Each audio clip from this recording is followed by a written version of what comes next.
হিজরি নববর্ষের সূচনাটা কিভাবে এবং কখন হয়েছিল? তো ইসলামের প্রাথমিক যুগে তারা তাদের বছরগুলোর হিসাব রাখতো তাদের সময়কার, ওই সময়ে তাদের মধ্যকার বিখ্যাত যে ঘটনাগুলো আছে, যেমন হযরত নূহ আলাইহিস সালামের সময়ে যে প্লাবন হয়েছিল, এই প্লাবনের পর থেকে এই নূহ আসলামের প্লাবনকে কেন্দ্র করে তারা একটা বর্ষ তৈরি করেছে। হযরত ওমর রাদিয়াল্লাহু তাআলা এটা চিন্তা করতে পারতেন যে আমি হিজরি নববর্ষ প্রচলন করব না, আমি যে প্রচলিত যে খ্রিস্টাব্দ আছে সেটা নিয়ে আমি কি করব, তারিখ বা সন হিসাব করব, কিন্তু তিনি সেটা করেন নাই। এর আগেও কিন্তু হিজরত হয়েছে, সাহাবায়ে কেরাম আবিসিনিয়া হিজরত করেছিলেন, এক্স্যাক্টলি। কিন্তু মদিনা শরীফে যে হিজরতটা ছিল সময়টা, এটা হচ্ছে একটা যুগ সন্ধিক্ষণ। এর আগের যে সময়টা সেটা ছিল আঘাত পাওয়ার সময়, ধৈর্য ধরার সময়, কিন্তু হিজরতের পরে ইসলামের উত্থানের সময়। এত স্যাক্রিফাইসের বিনিময়ে যে হিজরত, সেই হিজরতকে কেন্দ্র করে যে নববর্ষের সূচনা, সেই হিজরি নববর্ষের ব্যবহার কি আমরা কমিয়ে ফেলেছি বা কমে যাচ্ছে? আমরা আমাদের ছাত্রজীবন, যেটা সম্পূর্ণ ছাত্রজীবনে আমাদের যে পরীক্ষা, আমাদের যে শিক্ষাবর্ষ যেগুলো, সেগুলো সবগুলো দেখা যায় যে আমরা ইংরেজিতে, সেই সবগুলো ইংরেজি ভাষায় হওয়ার কারণে মূলত ইংরেজি বর্ষটাকে আমরা অনেক বেশি চোখের সামনে রাখি। 1204 খ্রিস্টাব্দ থেকে ইখতিয়ারউদ্দিন মোহাম্মদ বিন বখতিয়ার খুলজি আমাদের এই বাংলা দখল করার পরে রাষ্ট্রীয়ভাবে কিন্তু হিজরি সন চালু হয়, এবং এভাবে করে একদম 1757 সালে পলাশির যুদ্ধে নবাব সিরাজউদ্দৌলা বা বাংলার স্বাধীনতার সূর্য অস্তমিত হওয়ার পূর্ব পর্যন্ত কিন্তু রাষ্ট্রীয়ভাবে এই বাংলাদেশের মধ্যে কিন্তু হিজরি সনটা প্রচলিত ছিল। মুসলমানরা যে অন্য কোনো ধর্মের উপর বা অন্য কোনো জাতির কালচারের উপর ডিপেন্ডেন্ট নয়, হিজরি নববর্ষ কিন্তু সেটাকে প্রমাণ করে। আউযু বিল্লাহি মিনাশ শাইতানির রাজিম, বিসমিল্লাহির রহমানির রহিম। দূরের এবং কাছের যারা যেখান থেকে দেখছেন সবাইকে জানাই হুব্বে মুস্তাফা সাল্লাল্লাহু আলাইহি ওয়াসাল্লামের পক্ষ থেকে আন্তরিক শুভেচ্ছা। আজ আমরা আপনাদের সামনে কথা বলবো হিজরি নববর্ষ নিয়ে। হিজরি নববর্ষের ইতিহাস, এর পেছনে যে ঐতিহ্য এবং মুসলমানদের যে আত্মত্যাগ, বিশেষ করে প্রিয় নবী সাল্লাল্লাহু আলাইহি ওয়াসাল্লামের যে স্যাক্রিফাইস এই হিজরি নববর্ষের পেছনে রয়েছে, সেই ইতিহাস আমরা আজকে শুনব। এবং এ বিষয়ে আলোচনার জন্য আছি আমি মোহাম্মদ তানভীর আজহারি, এবং আমার সাথে আছেন আমার ভাই মোহাম্মদ রেজাউল মুস্তাফা। রেজা, আসসালামু আলাইকুম ওয়া রাহমাতুল্লাহি ওয়া বারাকাতুহু। হ্যাঁ ভাইয়া, কেমন আছেন? আলহামদুলিল্লাহ, আপনি ভালো আছেন? আলহামদুলিল্লাহ। আমরা আজকের অনুষ্ঠানে আপনাকে পেয়ে অত্যন্ত আনন্দিত। ইনশাআল্লাহ আজকে আমরা হিজরি নববর্ষ নিয়ে একটি প্রাণবন্ত আলোচনা আমাদের দর্শক মণ্ডলীকে উপহার দিতে পারবো ইনশাআল্লাহ। আচ্ছা ভাই, আমি আপনার কাছে জানতে চাই যে হিজরি নববর্ষের সূচনাটা কিভাবে এবং কখন হয়েছিল? আচ্ছা, সবাইকে ধন্যবাদ জানিয়ে শুরু করছি। প্রথমত আসলে হিজরি নববর্ষের সূচনার প্রসঙ্গে আসবে যে হিজরি যেহেতু নববর্ষ, বর্ষের হিসাব অর্থাৎ তারিখের হিসাব, তো তারিখটা প্রথমে আমরা দেখব হিজরি নববর্ষের আগে কিভাবে আরবরা তাদের নিজস্ব তারিখটা সংরক্ষণ করত। জি। তো ইসলামের প্রাথমিক যুগে বা ইসলামের আগের যুগে ও ইসলাম আসার আগে আরবরা তাদের তারিখ সংরক্ষণ করে রাখার ক্ষেত্রে তারা যেটা করতো, তাদের সময়কার যে বিখ্যাত যে ঘটনাগুলো, এখন যেরকম আমরা বিভিন্ন ক্যালেন্ডারের মাধ্যমে আমাদের বর্ষগুলো নির্ধারণ করে থাকি, যেমন বাংলা সন বা ইংরেজি সন যেটা গ্রেগরিয়ান ক্যালেন্ডার, বা হচ্ছে আমাদের হিজরি সন আমরা প্রচলিত আছে এবং বর্তমানে। তো আমরা এই যে তখনকার সময়ের এইরকম সুনির্ধারিত কোনো যে সন বা বর্ষ তারা আরবের মধ্যে তারা অনুসরণ করতো না। তো তারা তাদের বছরগুলোর হিসাব রাখতো তাদের সময়কার, ওই সময়ে তাদের মধ্যকার বিখ্যাত যে ঘটনাগুলো আছে সেই ঘটনাগুলোকে কেন্দ্র করে। যেমন হযরত নূহ আলাইহিস সালামের সময়ে যে প্লাবন হয়েছিল, এই প্লাবনের পর থেকে এই নূহ আসলামের প্লাবনকে কেন্দ্র করে তারা একটা বর্ষ তৈরি করেছে। নূহ আসলামের প্লাবনের প্রথম মাস, দ্বিতীয় মাস, প্রথম বছর, দ্বিতীয় বছর, তৃতীয় বছর। এরপর আবার এর পরবর্তী যখন আবার নতুন কোনো একটা ঘটনা ঘটলো, যেমন রাসূল সাল্লাল্লাহু আলাইহি ওয়াসাল্লামের জন্ম বা রাসূল সাল্লাল্লাহু আলাইহি ওয়াসাল্লামের নিকটবর্তী সময়ে আব্রাহার যে হস্তি বাহিনী নিয়ে যে কাবা ঘরের মধ্যে আক্রমণ করেছিল, ওই সময়টার যে আব্রাহার যে আক্রমণের বছর বা হস্তি বর্ষ বলা হয়। তো এই হস্তি বর্ষ থেকে, এই আক্রমণের বছর থেকে তখন আবার নতুন একটা বর্ষ গণনার সূচনা হলো।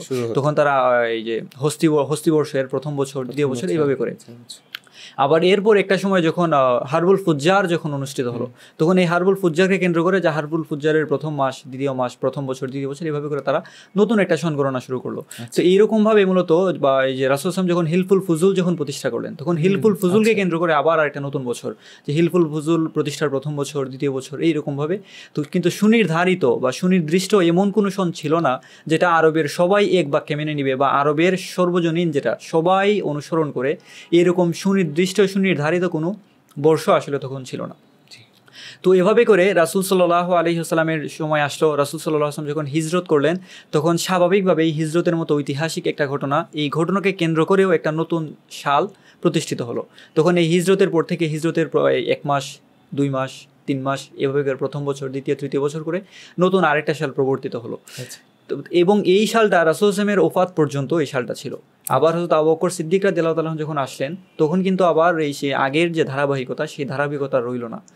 তখন আবার আবু বকর সিদ্দিক রাদিয়াল্লাহু তাআলার সময় নির্ধারিত ওইরকম কোনো বছর ছিল না। ওমর রাদিয়াল্লাহু তাআলার যে শাসন আমলের প্রথম যে সময়টা, এই সময়টাতেও সুনির্ধারিত কোনো সন তখন ছিল না। তো উমর রাদিয়াল্লাহু তাআলার শাসন আমলের কিছুদিন পর তখন তো ইসলামী রাষ্ট্র দিক বিদিক ছড়িয়ে পড়লো। তো এইরকম সময় উমর রাদিয়াল্লাহু তাআলা কেন্দ্র থেকে বিভিন্ন ধরনের দিক নির্দেশনা বা বিভিন্ন ধরনের আদেশ, চিঠি, এগুলো চিঠির মাধ্যমে বিভিন্ন আদেশ নিষেধ এগুলো তিনি পাঠাতেন বিভিন্ন প্রদেশের মধ্যে। তো বিভিন্ন প্রদেশের মধ্যে এই চিঠিগুলো পাঠানোর পর দেখা গেল যে তারা তাদের যে সময় নির্ধারণের ক্ষেত্রে কোনটা আগে কোনটা পরে, এটা নির্ধারণের ক্ষেত্রে তারা বিভ্রান্তির মধ্যে পড়তে লাগলো। তো তখন তারা বিশেষ করে আবু মুসা আশআরী রাদিয়াল্লাহু তাআলা আনহু উমর রাদিয়াল্লাহু তাআলাকে চিঠির মাধ্যমে জানতে চাইলেন যে আপনি যে আমাদেরকে যে নির্দেশনাগুলো দেন, সেগুলো আমরা কোনটা আগে কোনটা পরে সেটা নির্ণয়ের ক্ষেত্রে আমরা বিভ্রান্তির মধ্যে পড়ে যাই। তো এই জন্য আমাদের একটা ব্যবস্থা গ্রহণ করুন। এমনকি উমর রাদিয়াল্লাহু তাআলা আনহু নিজেও সময় নিয়ে একটা এই দেখা গেল ঘটনার মধ্যে এরকম আছে যে একবার উমর রাদিয়াল্লাহু তাআলা আনহুর নিকট একটা চুক্তিপত্র উপস্থাপন করা হলো। তো তিনি যখন চুক্তিপত্রটা পাঠ করলেন, সে তো আরেকটা বিষয় উল্লেখ্য, সেটা হচ্ছে তখনকার সময়ের যে চিঠিগুলো থাকতো বা উমর রাদিয়াল্লাহু তাআলা আনহু যে চিঠিগুলো প্রেরণ করতেন, সেই চিঠিগুলোর মধ্যে মাসের উল্লেখ থাকতো। আগের চিঠি যে মাসের উল্লেখ থাকতো বা ক্ষেত্র বিশেষ তারিখের উল্লেখ থাকতো, তারিখ এবং মাসের উল্লেখ থাকতো, কিন্তু কোনো বছরের উল্লেখ থাকতো না। তো এই প্রেক্ষিতে উমর রাদিয়াল্লাহু তাআলা আনহুর নিকট একটা চিঠি আসলো, যে চিঠির মধ্যে শাবান মাস উল্লেখ করা ছিল। তো উমর রাদিয়াল্লাহু তাআলা চিঠিটা দেখে বললেন যে এই যে চুক্তিপত্র, শাবান মাসের চুক্তিপত্র, এটা কি গত শাবানে এই চুক্তিপত্র কার্যকর হবে, নাকি এই শাবানে কার্যকর হবে, নাকি আগামী বছরের শাবানে কার্যকর হবে, বা পরবর্তীতে পরবর্তী সময়ে যখন মানুষ এই চিঠিটা যখন পড়বে, তখন তারা বুঝবে কিভাবে যে কোন বছরের শাবানে এই চুক্তিপত্রটা সম্পাদিত হয়েছিল।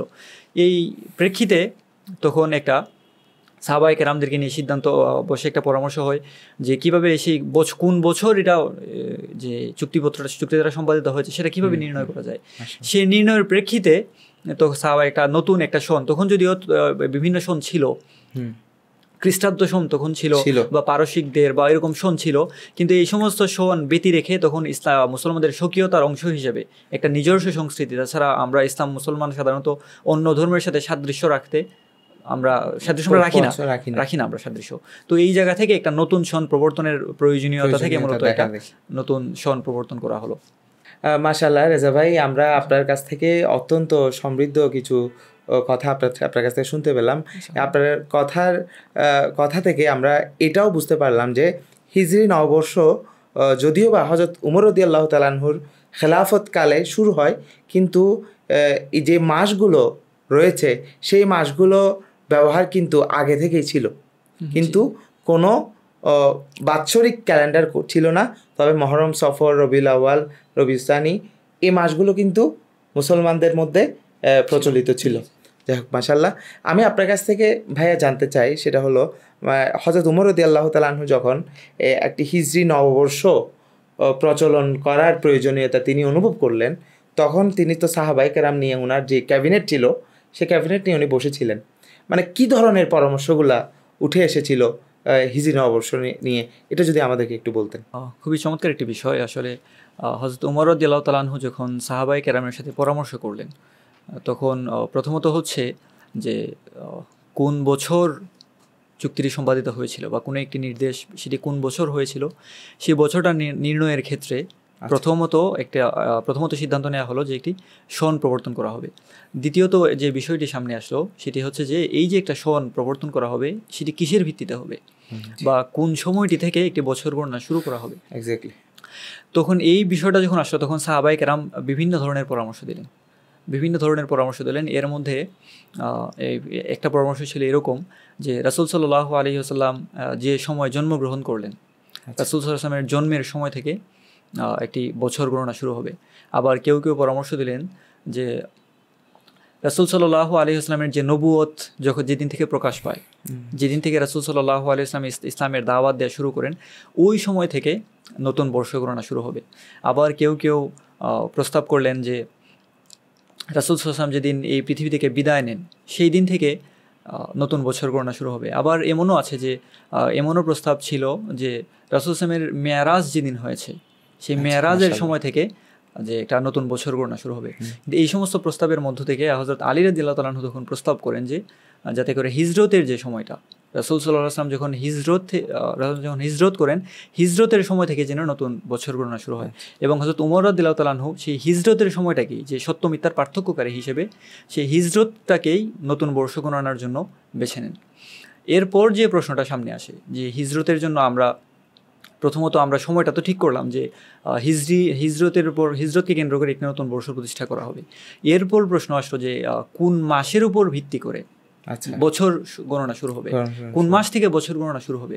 তখন এই বিষয়টা যখন আসলো যে কোন মাস থেকে বছর গণনা শুরু হবে তখনও বিভিন্ন প্রস্তাব আসলো যে রাসূল সাল্লাল্লাহু আলাইহি ওয়াসাল্লাম কিন্তু হিজরত করেছিলেন রবিউল আউয়াল মাসে। রবিউল আউয়াল মাসে রাসূল সাল্লাল্লাহু আলাইহি ওয়াসাল্লাম হিজরত করেছিলেন, তো এই রবিউল আউয়াল মাস একটা মাস থাকবে। আবার এরকম বিভিন্ন প্রস্তাব ছিল যে কোন মাস থেকে আসবে। তো এই সময়টাতে হযরত উসমান যুন নুরাইন রাদিয়াল্লাহু তাআলা আনহু তিনি প্রস্তাব করলেন যে মুহররম মাস থেকে যাতে এই যে আমাদের ইসলামী বর্ষ যেটা সে বছরটা শুরু করা হয় গণনাটা।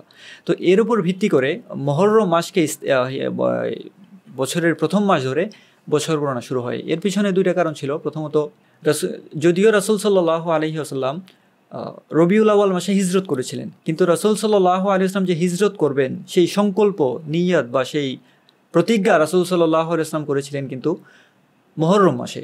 সেটা হচ্ছে জিলহজে যখন হজে এসেছিলেন আনসাররা মদিনা শরীফ থেকে, হজে আসার সময় সেই জিলহজ মাসে আনসারদের সাথে রাসূল সাল্লাল্লাহু আলাইহি ওয়াসাল্লাম বা আনসাররা সেই জিলহজ মাসে রাসূল সাল্লাল্লাহু আলাইহি ওয়াসাল্লামের নিকট শপথ গ্রহণ করেন। এবং জিলহজ মাসের শেষের দিকে জিলহজ মাসের শেষ তারিখে তারা মক্কা থেকে মদিনা শরীফে তারা গমন করেন, তারা তাদের আবাসস্থলে গমন করেন। এবং সেই জিলহজ মাসের পরে যখন মুহররম মাস আসে, মুহররম মাসেই কিন্তু রাসূল সাল্লাল্লাহু আলাইহি ওয়াসাল্লাম অর্থাৎ আনসারগণ রাসূল সাল্লাল্লাহু আলাইহি ওয়াসাল্লামের কাছে বায়াত গ্রহণের পরে তো তারা আনসাররা জিলহজ মাসের শেষ তারিখে মদিনায় চলে যান। এবং এর কিছুদিন পরেই মুহররম মাসে রাসূল সাল্লাল্লাহু আলাইহি ওয়াসাল্লাম সংকল্প করেন যে তিনি হিজরতে যাবেন। তো এই যে মুহররম মাসে যে রাসূল সাল্লাল্লাহু আলাইহি ওয়াসাল্লাম হিজরতের সংকল্প করেছিলেন সেটাকে ভিত্তি ধরে মূলত হিজরি বর্ষটাকে গণনা মানে মাসটা মুহররম মাসটাকেই সিলেক্ট করা হয় নববর্ষের সূচনা হিসেবে। আরেকটা কারণ হচ্ছে যে জিলহজ মাসে মানুষ যখন হজ আদায় করে, হজ আদায় করার পর মানুষ যখন বাড়িতে যায়, তখন হজ আদায় করার পরে মানুষ বাড়িতে গিয়ে নতুনভাবে তাদের বছর শুরু করে জীবনও শুরু করে নতুনভাবে তাদের জীবন শুরু করে আমরা বলতে পারি। আপনার সাথে যদি আমি একটু যুক্ত করি তাহলে হজে যাওয়ার আগে একজন মানুষ এবং হজ থেকে ফেরার পর মানুষের মধ্যে কিন্তু একটা পরিবর্তন আমরা দেখি এবং সেই পরিবর্তনের একটা নবযাত্রা হিসেবেই সম্ভবত মুহররম মাসকে নির্ধারণ করা হয়েছে বছরের শুরু হিসেবে হতে পারে।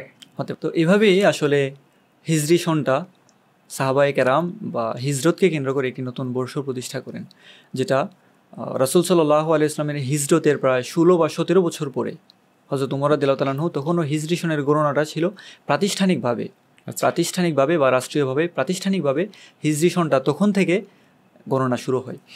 তো এভাবেই মূলত হচ্ছে হিজরি সনটা মুসলমানদের বর্ষ হয়ে ওঠে। তো এ পর্যায়ে আসলে আমি আপনার কাছে একটু জানতে চাইবো আমাদের দর্শকদের উদ্দেশ্যে বলার জন্য যে এই যে হিজরি সন সাহাবায়ে কেরাম যেটা প্রতিষ্ঠা করলেন, আমরা মুসলমান হিসেবে আমাদের জীবনে সেই হিজরি সনের গুরুত্ব কতটুকু?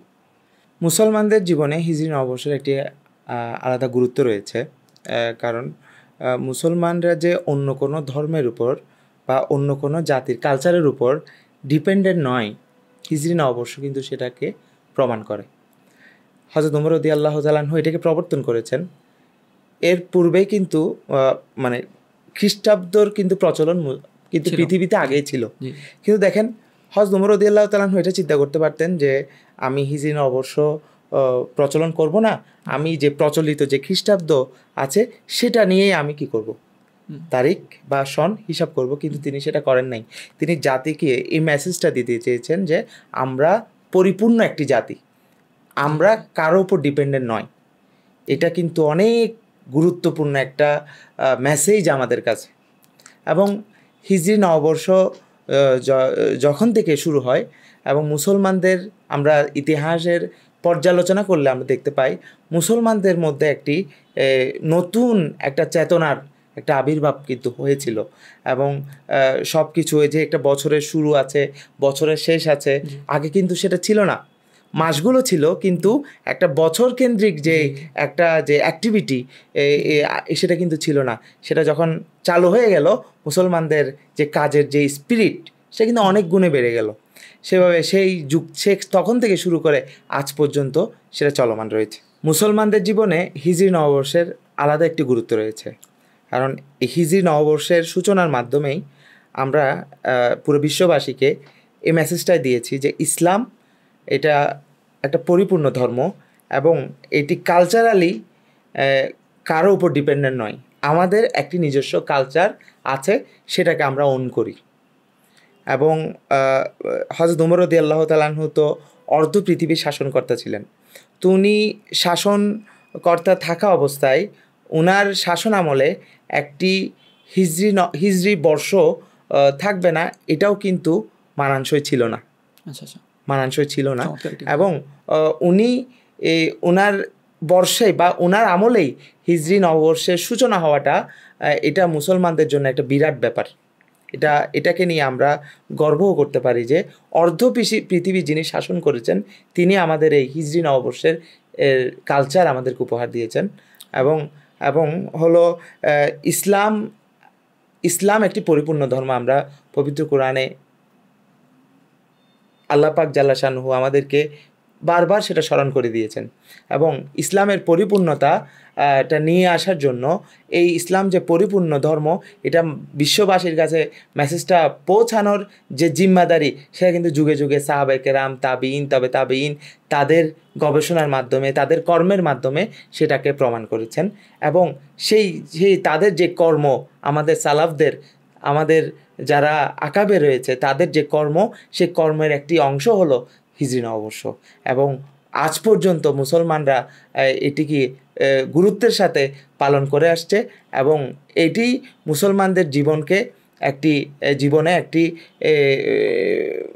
একটি নতুনত্ব, এবং মুসলমানরা এখান থেকে যাতে নিজেদেরকে পরিবর্তন করার একটা সুযোগ এখান থেকে খুঁজে নেয়, সেজন্য হিজরি নববর্ষটা অত্যন্ত গুরুত্বপূর্ণ একটা ইভেন্ট বলে আমি মনে করি। এই যে হিজরি বর্ষ আমরা যদি এড করি যে হিজরি বর্ষ, এই যে মহরম, যে 12টা মাস কিন্তু আগে থেকেই ছিল, মহরম সফরগুলো এই মাসগুলো, কিন্তু ইসলাম আসার পরে এই মাসগুলোর যে বিশেষ এই মাসগুলোকে যে ইসলাম যে গুরুত্ব দিয়েছে বা একটা বর্ষের মাধ্যমে দেখা গেল যে এই যে মহরম, এই যখন আমাদের রমজান মাস যখন আসে তখন আমাদের দেশের মধ্যে অপরাধের মাত্রা তুলনামূলক কম থাকে। আবার যখন ঈদ যখন আসে তখন ঈদকে কেন্দ্র করে মুসলমানদের মধ্যে যে একটা আর্থিক লেনদেনের মাধ্যমে এই যে একটা অর্থনৈতিক প্রবৃদ্ধি, এটা কিন্তু এই যে মাস যেটা রমজান মাস, শাওয়াল মাস, জিলহজ আগে থেকেও ছিল। কিন্তু মুসলমানরা আসার পরে, ইসলাম ধর্ম আসার পরে এই ইসলাম ধর্ম এই মাসগুলোকে বিশেষ গুরুত্ব প্রদানের মাধ্যমে, আবার এই হিজরি সনের মাধ্যমে তারা যে এই যে অপরাধের মাত্রা কম যে কথাগুলো বললাম, এগুলো কিন্তু মানব জাতির প্রতি ইসলামের একটা অবদান। এই হিজরি সন এটা মানব সভ্যতার প্রতি যে একটা চাঁদকে কেন্দ্র করে, চাঁদকে ভিত্তি করে এটা নতুন একটা বছর। এটা কিন্তু আমাদের দৈনন্দিন জীবনে অনেক যে আমাদের বিভিন্ন কাজ আমরা সেই চন্দ্রবর্ষ অনুযায়ী আমরা করে থাকি। এই যে চাঁদকে কেন্দ্র করে নতুন একটা বছর, তারপর হচ্ছে বিভিন্ন যে আমাদের যে সামাজিক কার্যকলাপ, এর মধ্যে যে একটা বিরাট একটা পরিবর্তন, এটা কিন্তু মানব সভ্যতার প্রতি ইসলামের একটা অবদান। এটা কিন্তু একটা গুরুত্বপূর্ণ একটা বিষয়। তো আপনি জি অবশ্যই সেটা আমি আপনার সাথে একমত। আমি আবারও একটু বিস্তারিতভাবে আপনার কাছ থেকে জানতে চাইবো যে সাহাবায়ে কেরামের নিকট থেকে অনেকগুলো পরামর্শ থাকার পরও কেনই হযরত আলী রাদিয়াল্লাহু তাআলা আনহু সেই পরামর্শটি খলিফাতুল মুসলিমিন হযরত উমর রাদিয়াল্লাহু তাআলা আনহু গ্রহণ করলেন, অর্থাৎ রসুল পাক সাল্লাল্লাহু আলাইহি ওয়াসাল্লামের হিজরতকেই কেন ইসলামী নববর্ষের সূচনা হিসেবে বা ইসলামী বর্ষপঞ্জির সূচনা হিসেবে ধরা হলো? এই বিষয়ে যদি আপনি আমাদেরকে আরেকটু বিস্তারিতভাবে বলতেন। এটা আসলে অত্যন্ত গভীর একটি বিষয়। তখন যে হযরত উমর রাদিয়াল্লাহু তাআলা আনহু যখন নতুন একটি বছর প্রবর্তন করবেন বা এরকম একটি সিদ্ধান্ত যখন গ্রহণ করলেন বা এরকম একটি পর্যায়ে যখন আসলো, তখন বিষয়টি অত্যন্ত গুরুত্বের সাথে হযরত উমর রাদিয়াল্লাহু তাআলা দেখলেন যে আসলে কি করা যায়। কারণ এটাই যে নতুন যে বর্ষটা চালু করা হবে, স্বাভাবিকভাবেই সেটি কিন্তু ওই দিনই থেমে থাকবে না। ওই দিনই থেমে থাকবে না, সেটা দীর্ঘদিন পর্যন্ত সেটা চলতে থাকবে। এই জন্য এটা অবশ্যই এমন একটা কিছু হওয়া দরকার ছিল যেটা হওয়ার মতো, এরকম একটা বিষয় হওয়া দরকার ছিল। তখন হযরত ওমর রাদিয়াল্লাহু তাআলা যখন এই বিষয়টা নিয়ে তখন প্রথম যখন এই বিষয়টা ওমর রাদিয়াল্লাহু যখন চিন্তা করলেন যে একটা নতুন একটা বছরের একটা সমাধান আসতে হবে, তখন হযরত ওমর রাদিয়াল্লাহু তাআলা প্রায় দীর্ঘ 1 মাস পর্যন্ত, সুদীর্ঘ 1 মাস পর্যন্ত তিনি ইস্তেখারা করেছেন, আল্লাহর কাছে তিনি সাহায্য চেয়েছেন যে আমি বা কী করা যায়। আচ্ছা। তো হযরত ওমর রাদিয়াল্লাহু তাআলা সুদীর্ঘ 1 মাস পর্যন্ত ইস্তেখারা করার পর তিনি তার মনের মধ্যে এটা উদয় হলো যে তিনি খেয়াল করলেন পবিত্র কুরআনুল কারীমের মধ্যে মাস সংক্রান্ত যে আয়াত আছে, বছর সংক্রান্ত যে আয়াত আছে, আল্লাহ পাক রব্বুল আলামিন সূরা তওবার মধ্যে ইরশাদ করেন যে ইন্না ইদ্দাতাশ শুহুরি ইনদাল্লাহি 12 শাহরা, এই যে আয়াতটা যে আছে, তো এই যে মাস এবং বছর সংক্রান্ত যে আয়াত, এই আয়াতের একটু পরেই আল্লাহ পাক রব্বুল আলামিন যে আয়াতের অবতারণা করেছেন সূরা তওবার মধ্যে, এই আয়াতটা হচ্ছে হিজরতের আয়াত। অর্থাৎ রাসূল সাল্লাল্লাহু আলাইহি ওয়াসাল্লাম যখন হিজরত করেছিলেন, হিজরতের সময়ে হযরত রাসূলের হিজরতের সাথী হযরত আবু বকর সিদ্দিক রাদিয়াল্লাহু তাআলা আনহু যখন অত্যন্ত ভীত সন্ত্রস্ত ছিলেন, তখন রাসূল সাল্লাল্লাহু আলাইহি ওয়াসাল্লাম যে কথা বলে হযরত আবু বকর রাদিয়াল্লাহু তাআলা আনহুকে শান্ত করেছিলেন, যেটা কোরআনের ভাষায় যে লা তাহজান ইন্নাল্লাহা মা'ানা, যে তুমি ভয় পেও না, আল্লাহ আমাদের সাথে আছেন। এই যে কথাটা, সেটা কিন্তু এই যে বছর এবং মাস সংশ্লিষ্ট যে আয়াত যেটা আছে পবিত্র কোরআনুল কারীমের মধ্যে, এই আয়াতের একটু পরেই, এই আয়াতের 2-3 আয়াত পরেই হিজরতের সেই আয়াতটা কিন্তু আল্লাহ পাক রব্বুল আলামিন পবিত্র কোরআনুল কারীমের মধ্যে বর্ণনা করেছেন। তো এটা থেকে হযরত ওমর রাদিয়াল্লাহু তাআলা আনহুর মধ্যেও এইটা যে এই যে ইস্তেখারার মাধ্যমে তিনিও একটা প্রশান্তি পেলেন যে না, হিজরতটাই হতে পারে এই যে নতুন যে বর্ষ, সেই বর্ষের একটা সূচনার একটা বিন্দু। তো এই থেকে হযরত ওমর রাদিয়াল্লাহু তাআলা, আর এই প্রস্তাবটা ছিল হযরত আলী রাদিয়াল্লাহু তাআলা আনহুর। তো এই সব মিলিয়ে হযরত ওমর রাদিয়াল্লাহু তাআলা এটাই সিদ্ধান্ত নিলেন যে না, হিজরতটাই হবে এই যে নতুন যে বর্ষ, সেই বর্ষের একটা সূচনা। মাশাআল্লাহ, আমরা আপনার আলোচনা থেকে যে বিষয়গুলো জানতে পারলাম, এই বিষয়গুলো আসলে অত্যন্ত তাত্ত্বিক আলোচনা আমরা শুনতে পারলাম, যে একটি আয়াতের সাথে আরেকটি আয়াতের কী সম্পর্ক, বা একটি সূরার পর আরেকটি সূরা আসলে আগের সূরার সাথে পরের সূরার একটি যে সম্পর্ক থাকে, সেই বিষয়গুলোও উঠে এসেছে। এবং এটা তারা বুঝতে পারলাম যে হযরত ওমর রাদিয়াল্লাহু তাআলা আনহু তিনিও এই বিষয়টাকে কিন্তু গুরুত্ব দিয়েছেন যে হিজরতের যে আয়াত রয়েছে সেটি এসেছে বছর সংক্রান্ত যে আয়াত রয়েছে সেটার পরেই। সেখান থেকে আসলে ওমর রাদিয়াল্লাহু তাআলা আনহু এই ডিসিশনে পৌঁছাতে সেই প্রেক্ষাপটটা কিন্তু কি করেছে, ওমর রাদিয়াল্লাহু তাআলা আনহু সহায়তা করেছে। এখানে আরও একটা বিষয় আমরা এড করতে পারি, সেটা হচ্ছে যে রাসূল সাল্লাল্লাহু আলাইহি ওয়াসাল্লামের সময় কিন্তু এর আগেও কিন্তু হিজরত হয়েছে।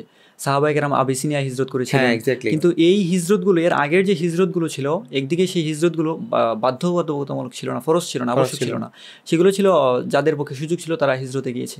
কিন্তু মদিনা শরীফে যে হিজরতটা ছিল, তখনকার মদিনা শরীফের যে সেই যে প্রেক্ষাপটে, তখন মদিনা শরীফে হিজরত করার প্রত্যেকের জন্য বাধ্যতামূলক ছিল। যাদের মদিনা শরীফে হিজরত করার মতো সামর্থ্য আছে, তাদের প্রত্যেকের জন্য মদিনা শরীফে হিজরত করা বাধ্যতামূলক ছিল। তো এই জন্য আসলে এই আগের হিজরতগুলোকে বিবেচনা না করে মূলত মদিনা শরীফের যে হিজরত, সেই হিজরতটাকেই মূলত বিবেচনা করা হয়েছে। এছাড়া আরও অনেকগুলো কারণ আছে আসলে হিজরত, এই যে হিজরতের যে সময়টা, এটা হচ্ছে একটা যুগ সন্ধিক্ষণ। হিজরতের আগে রাসূল সাল্লাল্লাহু আলাইহি ওয়াসাল্লামের যে এর আগের যে সময়টা, সেটা ছিল আঘাত পাওয়ার সময়, ধৈর্য ধরার সময়। কিন্তু হিজরতের পরে ইসলামের উত্থানের সময়, একদিকে আগে ছিল আঘাত পাওয়া, মধ্যখানে হিজরত, পরে হচ্ছে যে উত্থান, এই একটা যুগ সন্ধিক্ষণ, যেটা হযরত ওমর রাদিয়াল্লাহু তাআলা আনহুর ভাষায় সত্য এবং মিথ্যার পার্থক্যকারী। এইরকম ভাবে আরও কিছু কারণ বিবেচনায় নিয়ে, আরও বেশ কিছু কারণ আছে যে সমস্ত কারণ বিবেচনায় নিয়ে মূলত এই হিজরতকেই হযরত ওমর রাদিয়াল্লাহু তাআলা আনহু এই প্রেক্ষাপট হিসেবে নতুন একটা বছর সূচনার বিন্দু হিসেবে গ্রহণ করেছিলেন। তো মোহতারাম, এ পর্যায়ে আমি আপনার কাছেও একটা বিষয় জানতে চাইবো, যদিও বলেছি যে একটা প্রেক্ষাপটের কথা এসেছে, তো এই বিষয়টা আমি আপনার কাছে জানতে চাইবো যে আসলে কোন প্রেক্ষাপটে এমন কি কারণ ছিল যে কারণে এমন একটা পরিস্থিতির সৃষ্টি হলো যে প্রত্যেকের জন্য মদিনা শরীফে হিজরত করা বাধ্যতামূলক হয়ে গেল, যে আসলে মদিনায় হিজরত করার কারণ বা সেই প্রেক্ষাপটটা মূলত কী ছিল, আপনি এ বিষয়ে যদি কিছু বলতেন। মৌলিকভাবে একজন মানুষ তার জন্মভূমি কিন্তু ছাড়তে চায় না, কেউ কিন্তু তার জন্মভূমি ছাড়তে চায় না। সে পৃথিবীর যে প্রান্তেই থাকুক, জন্মভূমির প্রতি একটি কিন্তু টান মানুষের মনে অনুভব হয়। মানুষ খুব বেশি প্রয়োজন না হলে কিন্তু নিজের যে জন্মভূমি সেটা কিন্তু ছাড়ে না। তাহলে এটা আমাদেরকে বুঝতে হবে যে রাসূল পাক সাল্লাল্লাহু আলাইহি ওয়াসাল্লাম মানে সর্বোচ্চ এফোর্ট তিনি দিয়েছেন যে তিনি যাতে মক্কাতে থেকেই তার আপন জন্মভূমিতে থেকেই তিনি ইসলামটা প্রচার করতে পারেন। আল্লাহর যে মেসেজ, সেই মেসেজটা যাতে সারা বিশ্বের মানুষের কাছে ছড়িয়ে দিতে পারেন। কিন্তু গোটা মক্কা জীবনের যে 13 বছর উনি হযরত মুহাম্মদ রাসূলুল্লাহ সাল্লাল্লাহু আলাইহি ওয়াসাল্লাম এর যে মক্কি জীবন, 13 বছরের যে মক্কি জীবন, এই জীবনটাতে উনি এত বেশি জুলুম নির্যাতনের শিকার হয়েছেন যা পৃথিবীর ইতিহাসে বিরল। আমরা দেখতে পাই যখন রাসূল পাক সাল্লাল্লাহু আলাইহি ওয়াসাল্লাম ইসলাম প্রচার শুরু করেন এবং কিছুদিন পরেই তাকে সহ এবং তার পরিবার পরিজনকে 3 বছরের জন্য কিন্তু অবরুদ্ধ করে রাখা হয়েছিল। পুরো মক্কার কোনো গোত্র রাসূল পাক সাল্লাল্লাহু আলাইহি ওয়াসাল্লামের পরিবারের সাথে কথা বলা, উঠা বসা দূরের কথা, কথাও বলতে পারেনি। কি বর্ণনাতীত নির্যাতনের শিকার, জুলুমের শিকার রাসূল পাক সাল্লাল্লাহু আলাইহি ওয়াসাল্লাম হয়েছে। এছাড়াও সাহাবায়ে কেরামরা নির্যাতনের শিকার হয়েছেন, জুলুমের শিকার হয়েছেন। এভাবে মক্কি জীবনে আপনি যে কিছুক্ষণ আগে বললেন মক্কি জীবনটা ছিল একটা আঘাতের জীবন। আসলেই বাস্তবেই রাসূল পাক সাল্লাল্লাহু আলাইহি ওয়াসাল্লাম থেকে শুরু করে প্রত্যেক সাহাবায়ে কেরাম, সে প্রভাবশালী হোক অথবা গরিব হোক, কোনো না কোনোভাবে তিনি নির্যাতনের শিকার হয়েছেন। আমরা জানি হযরত উসমান রাদিয়াল্লাহু তাআলা আনহু অনেক ধনাঢ্য একজন সাহাবী ছিলেন, তিনিও নির্যাতনের শিকার হয়েছেন। এমন কোনো সাহাবা ছিলেন না, এমন কোনো ব্যক্তি ছিলেন না যিনি ইসলাম গ্রহণ করেছেন কিন্তু জুলুমের শিকার হন নাই। এভাবে জুলুমের শিকার হতে হতে যখন এক পর্যায়ে সহ্যের সীমা অতিক্রান্ত হলো এবং তখনই আল্লাহ পাক জাল্লা শানুহুর নির্দেশে আমরা আসলে মধ্যখানে দুই একটা রাসূলের যে অবর্ণনীয় অত্যাচার, এক দুইটা অত্যাচার আমরা যদি স্মরণ করি। রাসূল সাল্লাল্লাহু যখন তায়েফের মধ্যে গেলেন দাওয়াত নিয়ে যাওয়ার পর রাসূল সাল্লাল্লাহু আলাইহি ওয়াসাল্লাম যখন তায়েফ থেকে ফিরছিলেন, তখন তায়েফের বালকরা রাসূল সাল্লাল্লাহু আলাইহি ওয়াসাল্লামকে পাথর দিয়ে আঘাত করতে করতে রাসূল পাক সাল্লাল্লাহু আলাইহি ওয়াসাল্লামের পুরো শরীর থেকে রক্তাক্ত করে ফেলল। মানে রাসূল সাল্লাল্লাহু আলাইহি ওয়াসাল্লাম পুরো শরীরটি রক্তাক্ত হয়েছিল। এবং মানে এই নির্যাতনের তুলনা আসলে পৃথিবীর কোনো কিছুর সাথে হয় না আসলে। যে এত ভয়াবহ পরিস্থিতি যে আসলে এটা রাসূল সাল্লাল্লাহু যখন ফিরছিলেন তখন মক্কার যে বালক ছেলেরা ছিল, উশৃঙ্খল ছেলেরা, তারা পাথর দিয়ে আঘাত করতে লাগলো। একটা পর্যায়ে পাথরের আঘাতে জর্জরিত হয়ে রাসূল সাল্লাল্লাহু আলাইহি ওয়াসাল্লাম হাঁটতে পারতেন না, তিনি বসে গেলেন। তখন সেই উশৃঙ্খল ছেলেরা রাসূলকে দাঁড় করাই দিল। তখন রাসূল যখন আবার হাঁটতে শুরু করলেন, তখন আবার পাথর মারতে লাগলো। এবং এই যে রাসূল পাক সাল্লাল্লাহু আলাইহি ওয়াসাল্লামের সবচেয়ে কষ্টের বিষয় হচ্ছে মানুষ যখন বিপদে পড়ে তখন পরিবারের মানুষ কিন্তু তাকে সাহায্য করে। আর কেউ যদি পাশে নাও দাঁড়ায়, তার পরিবারের মানুষজন কিন্তু পাশে দাঁড়ায়। সেখানে এমন হয়েছে যে রাসূল পাক সাল্লাল্লাহু আলাইহি ওয়াসাল্লামের একজন চাচা ছিলেন যার নাম আবু লাহাব। রাসূল পাক সাল্লাল্লাহু আলাইহি ওয়াসাল্লামের চাচা ছিলেন একজন, ওনার নাম ছিল আবু লাহাব। এই চাচা পর্যন্ত রাসূল পাক সাল্লাল্লাহু আলাইহি ওয়াসাল্লাম কষ্ট দিয়েছেন শুধুমাত্র ইসলাম প্রচার করার কারণে। বাপদাদার যে ধর্ম ছিল, বাপদাদার যে কালচার ছিল, সেটাকে পরিত্যাগ করে আল্লাহর যে হুকুম সেটা জমিনের মধ্যে প্রতিষ্ঠা করার যে দায়িত্ব রাসূল পাক সাল্লাল্লাহু আলাইহি ওয়াসাল্লাম পেয়েছেন, এবং সেটা পালন করতে গিয়ে রাসূল পাক সাল্লাল্লাহু আলাইহি ওয়াসাল্লাম যখন আরবের সমস্ত মানুষকে এই দাওয়াত যখন পৌঁছে দিচ্ছিলেন, মক্কার যুব সমাজ, তরুণ সমাজ যখন রাসূল পাক সাল্লাল্লাহু আলাইহি ওয়াসাল্লামের দিকে ধাবিত হয়ে যাচ্ছিল, তখন মক্কার যে নেতা গোছের মানুষ ছিল তারা সংখ্যায় পড়ে গিয়েছিল যে আমাদের যে অবস্থান রয়েছে মক্কায় সেটা থাকবে কিনা। তারা তাদের লোভের কারণ হোক, তারা তাদের ক্ষমতা হারানোর ভয়ে হোক, যে কোনো কারণে হোক, তারা রাসূল পাক সাল্লাল্লাহু আলাইহি ওয়াসাল্লামের এই উত্থান তারা সহ্য করতে পারে নাই। এবং সেজন্য রাসূল পাক সাল্লাল্লাহু আলাইহি ওয়াসাল্লামকে তারা মানসিকভাবে, শারীরিকভাবে সব দিক থেকে তারা নির্যাতন করে। নির্যাতনের এক পর্যায়ে মাত্রা এমন পর্যায়ে পৌঁছে যায় যে সর্বশেষ তারা রাসূল পাক সাল্লাল্লাহু আলাইহি ওয়াসাল্লামকে হত্যা করার পর্যন্ত সিদ্ধান্ত নেয়। যখন এই সিদ্ধান্ত নিয়ে ফেলে, তখন আসলে রাসূল পাক সাল্লাল্লাহু আলাইহি ওয়াসাল্লাম হিজরত করা ছাড়া ওনার আর কোনো কিন্তু উপায় ছিল না। আমি শুরুতেই বলেছি, একজন মানুষ কিন্তু তার খুব বেশি যদি কষ্ট না হয় বা সে কিন্তু তার জন্মভূমি ছাড়তে চায় না। দেখেন রাসূল পাক সাল্লাল্লাহু আলাইহি ওয়াসাল্লাম কিন্তু সমস্ত সাহাবাকে যারা জুলুমের শিকার হয়েছিলেন, এমন সমস্ত সাহাবায়ে কেরামকে মদিনা শরীফে আগেই পাঠিয়ে দিয়েছেন। তিনি কিন্তু মক্কায় থেকে গিয়েছেন, তিনি আল্লাহর নির্দেশের অপেক্ষা করছিলেন। যদিও তারপরও কিন্তু আমি মনে করি এটা তার একটা শেষ অ্যাটেম্প ছিল কোনোভাবে মক্কায় থাকার সুযোগ। এমনকি এই যে এত অত্যাচার, রাসূল সাল্লাল্লাহু আলাইহি ওয়াসাল্লাম যখন নামাজের মধ্যে দাঁড়াতেন তখন নারী ভুঁড়ি তার ঘাড়ের মধ্যে চাপিয়ে দেওয়া হতো। জি জি জি, এটা তো ইসলামের শুরুর দিকে, আমার যদি ভুল না হয়, এটা ইসলামের শুরুর দিকে এভাবে অত্যাচারের মাত্রাটা কিন্তু আবু তালিব যখন ইন্তেকাল করেন এরপরে মূলত এই ঘটনাগুলো বৃদ্ধি পায়। জি জি, এখন মানে কথা হলো রাসূল পাক সাল্লাল্লাহু আলাইহি ওয়াসাল্লাম সর্বোচ্চ চেষ্টা করেছেন মক্কায় থাকার জন্য, কিন্তু যখন এমন একটা পর্যায়ে চলে গেছে রাসূল পাক সাল্লাল্লাহু আলাইহি ওয়াসাল্লামের জীবন হুমকির সম্মুখে, শেষ পর্যন্ত রাসূল পাক সাল্লাল্লাহু আলাইহি ওয়াসাল্লামকে মক্কা থেকে মদিনায় হিজরত করতে হয়েছে। এবং হিজরত করতে গিয়ে তিনি আরও বেশি সমস্যার সম্মুখীন হয়েছে। এবং যখন মক্কার ওই নেতারা বা লিডাররা, যারা কুরাইশদের সর্দার ছিল, তারা যখন জেনে গেল মুহাম্মদ সাল্লাল্লাহু আলাইহি ওয়াসাল্লাম তাদের চোখকে ফাঁকি দিয়ে তিনি বের হয়ে গেছেন, তখন তারা পুরস্কার ঘোষণা করলো যে যিনি মুহাম্মদ সাল্লাল্লাহু আলাইহি ওয়াসাল্লামকে জীবিত এবং অথবা মৃত নিয়ে আসতে পারবে তাকে 100টা উট উপহার দেওয়া হবে। এমন ঘোষণা পেয়ে মক্কার সেই লোভী যারা ছিল, যে ইয়াং বা মানে লোভী টাইপের মানুষ যারা ছিল, তারা কিন্তু মুহাম্মদ সাল্লাল্লাহু আলাইহি ওয়াসাল্লামকে খোঁজার জন্য চারিদিক দিক বিদিক ছড়িয়ে পড়লো।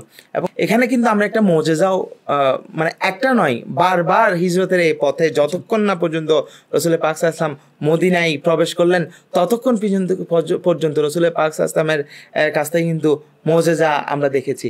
যখন তিনি এক পর্যায়ে সাউর গুহায় যখন তিনি গেলেন, হযরত আবু বকর রাদিয়াল্লাহু তাআলা আনহু সহ যখন সাউর গুহায় অবস্থান করলেন, তখন কিন্তু মক্কার যারা রাসূল পাক সাল্লাল্লাহু আলাইহি ওয়াসাল্লামকে হত্যা করার জন্য রেডি ছিলেন, তারা কিন্তু রাসূল পাক সাল্লাল্লাহু আলাইহি ওয়াসাল্লামকে তন্ন করে খুঁজতে সেই গুহা পর্যন্ত কিন্তু পৌঁছে গিয়েছিল।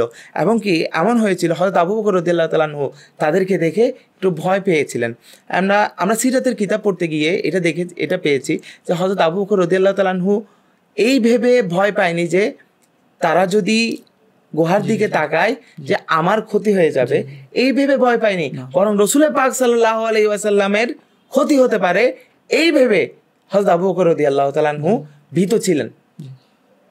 নিজের চাইতেও তিনি রাসূল পাক সাল্লাল্লাহু আলাইহি ওয়াসাল্লামকে বেশি প্রাধান্য দিয়েছেন। তিনি রাসূল পাক সাল্লাল্লাহু আলাইহি ওয়াসাল্লামকে বলছিলেন যে ইয়া রাসূলুল্লাহ, তারা যদি তাদের পায়ের দিকে তাকায় তারা তো আমাদেরকে দেখে যাবে।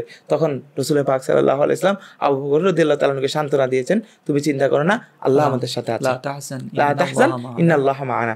তখন আল্লাহর পক্ষ থেকে সেই গুহার সামনে কিছু মাকড়সার জালি এবং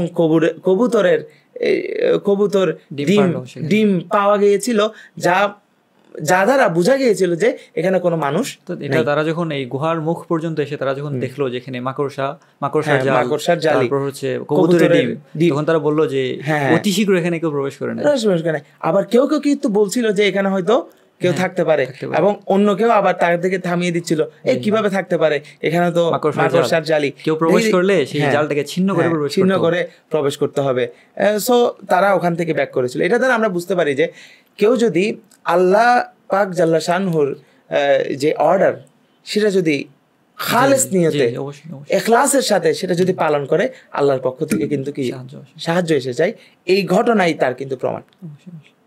এবং সেখানে আমরা দেখি যে যখন তারা খুঁজতে রাসূল পাক সাল্লাল্লাহু আলাইহি ওয়াসাল্লামকে খুঁজতে হয়রান হয়ে গেল এবং তাদের খোঁজাখুঁজি শেষ করে দিল, তখন ওনারা বের হওয়ার পর ওই গুহা থেকে বের হওয়ার এক পর্যায়ে কিছু দূর যেতেই কিন্তু একজন আরবের মক্কার এক তরুণ, ওনার নাম ছিল সুরাকা, উনি কিন্তু পুরস্কারের লোভে তখনও রাসূল পাক সাল্লাল্লাহু আলাইহি ওয়াসাল্লামকে খোঁজা ছেড়ে দেননি। বাকিরা তারা হতাশ হয়ে ঘরে চলে গিয়েছিল, তিনি কিন্তু ছেড়ে দেন নাই। তিনি রাসূল পাক সাল্লাল্লাহু আলাইহি ওয়াসাল্লামকে খুঁজতেই লাগলেন। খুঁজতে যখন এক পর্যায়ে রাসূল পাক সাল্লাল্লাহু আলাইহি ওয়াসাল্লামকে দেখলেন, তখন যখন হুজুর সাল্লাল্লাহু আলাইহি ওয়াসাল্লামের কাছে যাচ্ছিলেন, কাছাকাছি যাচ্ছিলেন, তখন ওনার যে ঘোড়া, সেই ঘোড়াটা মাটির নিচে, পাগুলো মাটির নিচে ডেবে গিয়েছিল। এটা রাসূল পাক সাল্লাল্লাহু আলাইহি ওয়াসাল্লামের অন্যতম একটি মুজিজা। তিনি বুঝতে পেরেছিলেন যে ইনি কোনো সাধারণ মানুষ নন, ইনি আল্লাহর প্রেরিত, আল্লাহর মনোনীত সর্বশেষ নবী হযরত মুহাম্মদ রাসূলুল্লাহ সাল্লাল্লাহু আলাইহি ওয়াসাল্লাম। ওনার বিরুদ্ধে ষড়যন্ত্র করে কোনো উপকার হবে না। তখন যখন সে তার ভুল বুঝতে পেরেছিল, রাসূল পাক সাল্লাল্লাহু আলাইহি ওয়াসাল্লাম কিন্তু তাকে কাছে টেনে এনেছিল এবং তাকে এবং সে রাসূল পাক সাল্লাল্লাহু আলাইহি ওয়াসাল্লামের কাছে দুঃখ প্রকাশ করেছে তার জন্য, এবং রাসূল পাক সাল্লাল্লাহু আলাইহি ওয়াসাল্লাম এর নিরাপত্তার সে কিন্তু দায়িত্বও নিয়েছিল। তখন সে যখন ফিরে গেল, তখন তাকে যখন জিজ্ঞেস করতে লাগলো আরবের অন্য অন্য মানুষেরা যারা রাসূল পাক সাল্লাল্লাহু আলাইহি ওয়াসাল্লামের সন্ধান করছিল, তাদেরকে সে বলছিল এখানে কোনো মানুষ নেই, বা রাসূল পাক সাল্লাল্লাহু আলাইহি ওয়াসাল্লামকে আমি এই পথে দেখি নাই। আবার রাসূল সাল্লাল্লাহু আলাইহি ওয়াসাল্লামের যে যাত্রা, এখানে আরো একটা বিষয় উল্লেখ করা হয়েছে, কিন্তু অত্যন্ত কৌশলে সেখান থেকে যাত্রা করেছিলেন। যাত্রাপথের শুরুতে মক্কা শরীফ থেকে মদিনা শরীফ কিন্তু উত্তরে, মক্কা শরীফ থেকে মদিনা শরীফ উত্তরে, কিন্তু রাসূল সাল্লাল্লাহু আলাইহি ওয়াসাল্লাম যখন হিজরতের জন্য বের হন সরাসরি উত্তরে যাননি, তিনি দক্ষিণ দিকে গিয়ে পিছন দিকে ঘুরে মদিনা শরীফে গিয়েছেন, যাতে করে তার শত্রুরা যাতে স্বাভাবিক রাস্তায় যেতে, যে রাস্তা সেটা দিয়ে যেন তারা খুঁজে না পায়, মানে কৌশলের একটি আশ্রয় নিয়েছিলেন। এখান থেকেও যেহেতু আরেকটা পয়েন্ট কিন্তু আমরা পাই, সেটা হচ্ছে যে আল্লাহর নির্দেশ বাস্তবায়ন করতে হলে কখনো যদি আমাদেরকে কৌশলের আশ্রয় নিতে হয়, সেটা কিন্তু খারাপ কোনো বিষয় নয়, বরং সেটা ভালো। কারণ আমরা আল্লাহ পাক জাল্লা শানহুর যে অর্ডার, সেটা বাস্তবায়ন করার জন্য একটি কৌশলের অবতারণা করেছি বা কৌশলের আশ্রয় নিয়েছি।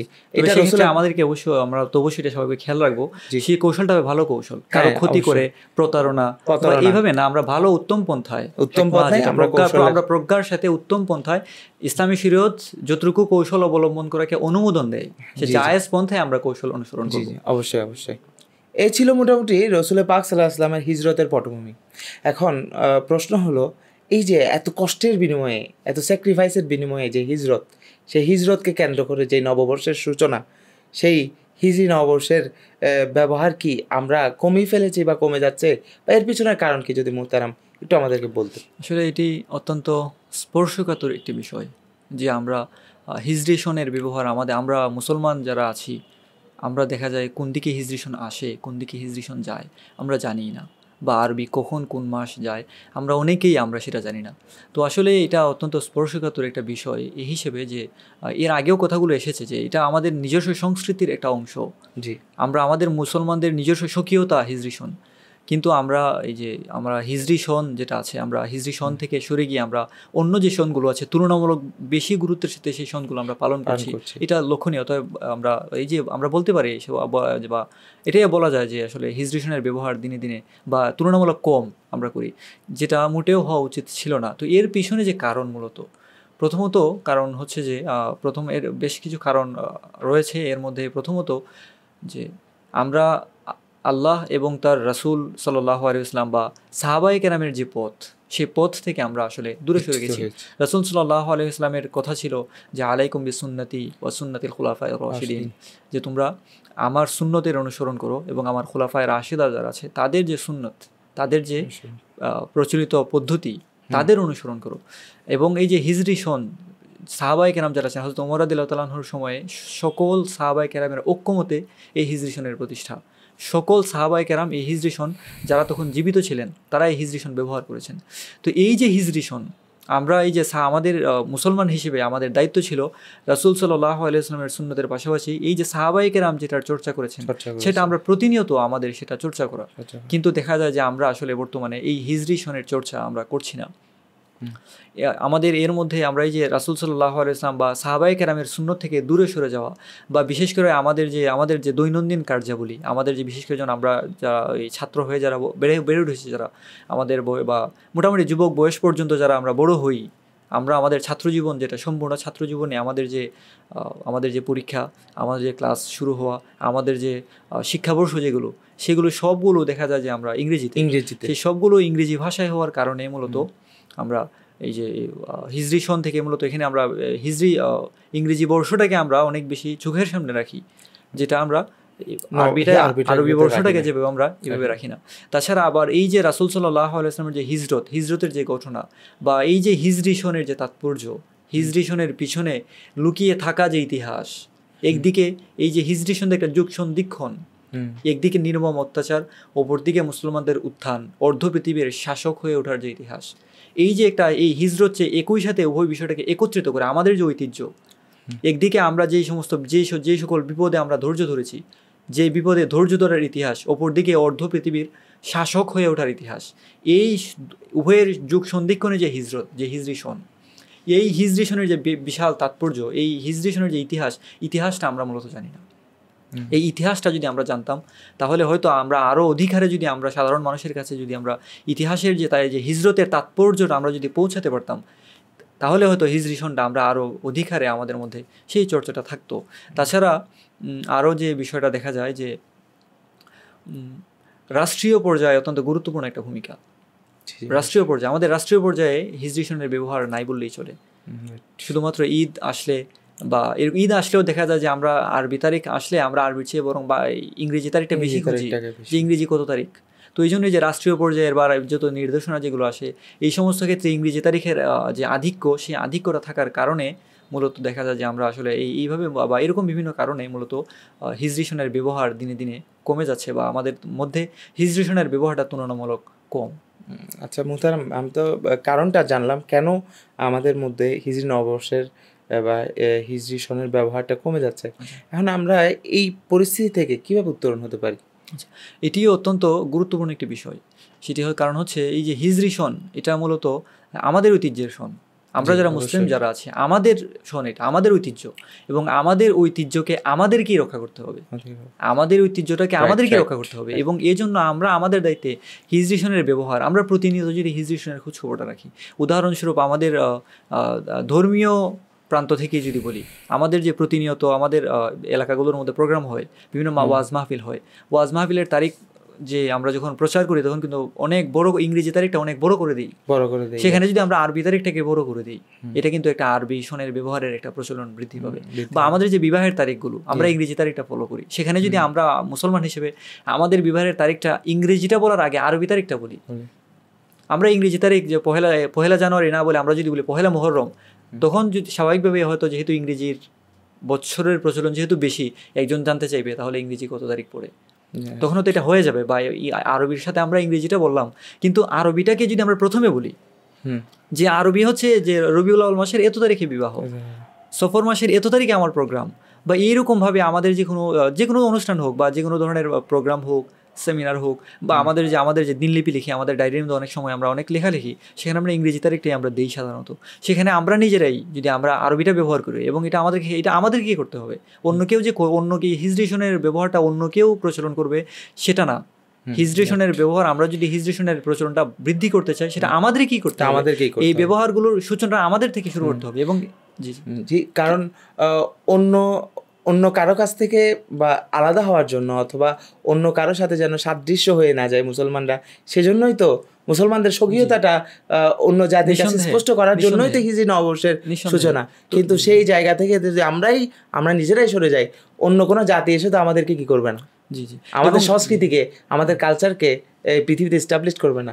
তা আমাদের কালচার, আমাদের সংস্কৃতিকে কিন্তু আমাদেরকে এস্টাবলিশ করতে হবে। অবশ্যই। তো এইভাবে মূলত হচ্ছে আমরা।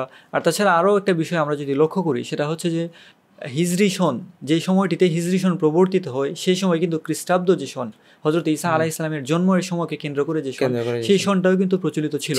তো ওই সময়ে হযরত রাসূল সাল্লাল্লাহু আলাইহি ওয়াসাল্লামের জন্মকে কেন্দ্র করে যে সন নির্ধারণ করা হয়নি, হিজরি সনটা কিন্তু রাসূল সাল্লাল্লাহু আলাইহি ওয়াসাল্লামের জন্মকে কেন্দ্র করে হতে পারত।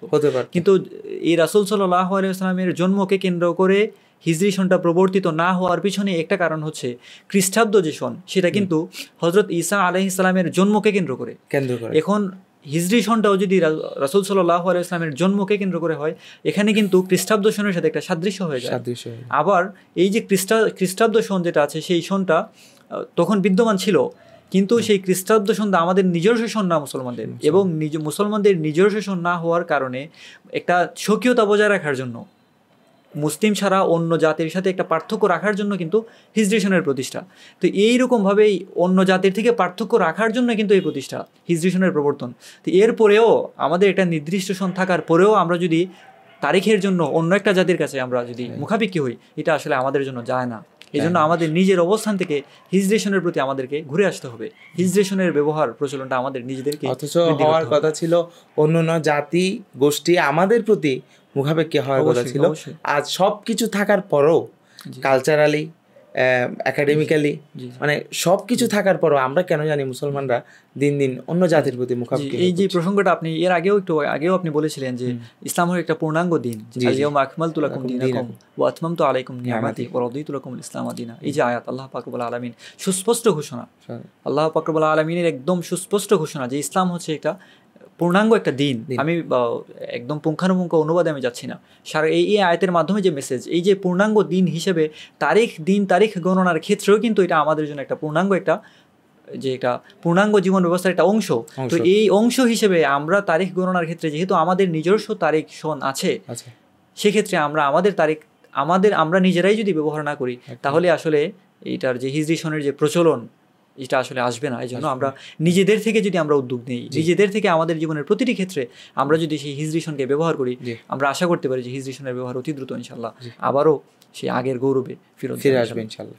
তো এভাবে আসলে আমরা নিজেরা স্ব উদ্যোগে আমাদের এই সংস্কৃতিকে আমরা রক্ষা করব, এই হিজরতের যে হিজরি সনের প্রচলন আমরা করতে পারবো ইনশাল্লাহ। তো এ পর্যায়ে মোহতারাম, আমি আপনার কাছে জানতে চাইবো যে আসলে আপনি একটু আগে আলোচনায় আপনি যদি উল্লেখ করেছিলেন যে রাসূল সাল্লাল্লাহু আলাইহি ওয়াসাল্লাম হিজরতের পথে কী কী সমস্যার সম্মুখীন হয়েছিলেন, আমি আবারও আপনার কাছে এই বিষয়টি একটু জানতে চাইবো যে আসলে রাসূল সাল্লাল্লাহু আলাইহি ওয়াসাল্লামের যে বাধা ছিল হিজরতের পথে, যেই বিপদের সম্মুখীন হয়েছিলেন, যেই সমস্ত বিপত্তির সম্মুখীন হয়েছিলেন রাসূল সাল্লাল্লাহু আলাইহি ওয়াসাল্লাম, এই বিষয়ে আবারও যদি একটু আমাদেরকে বলতেন, আমি অনুরোধ করব আপনাকে।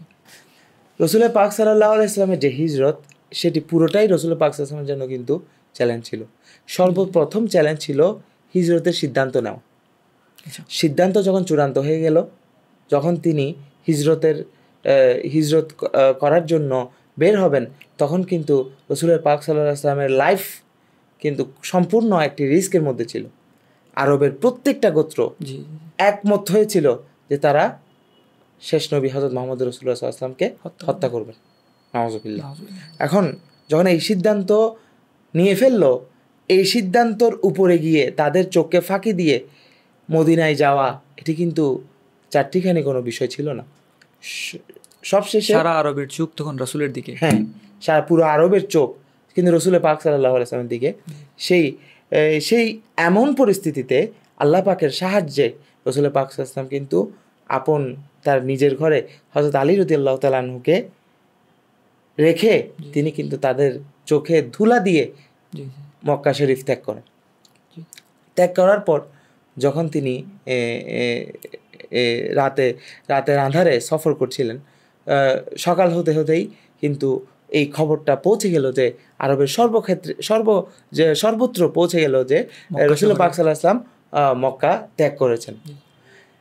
তখন সাথে সাথে তারা অ্যালার্ট হয়ে গেল এবং দিক বিদিক তারা ছড়িয়ে গিয়ে তারা কিন্তু রাসূল পাক সাল্লাল্লাহু আলাইহি ওয়াসাল্লামকে হন্য হয়ে তালাশ করতে লাগছিল। এক পর্যায়ে রাসূল পাক সাল্লাল্লাহু আলাইহি ওয়াসাল্লাম কিন্তু গুহায় আশ্রয় নিলেন।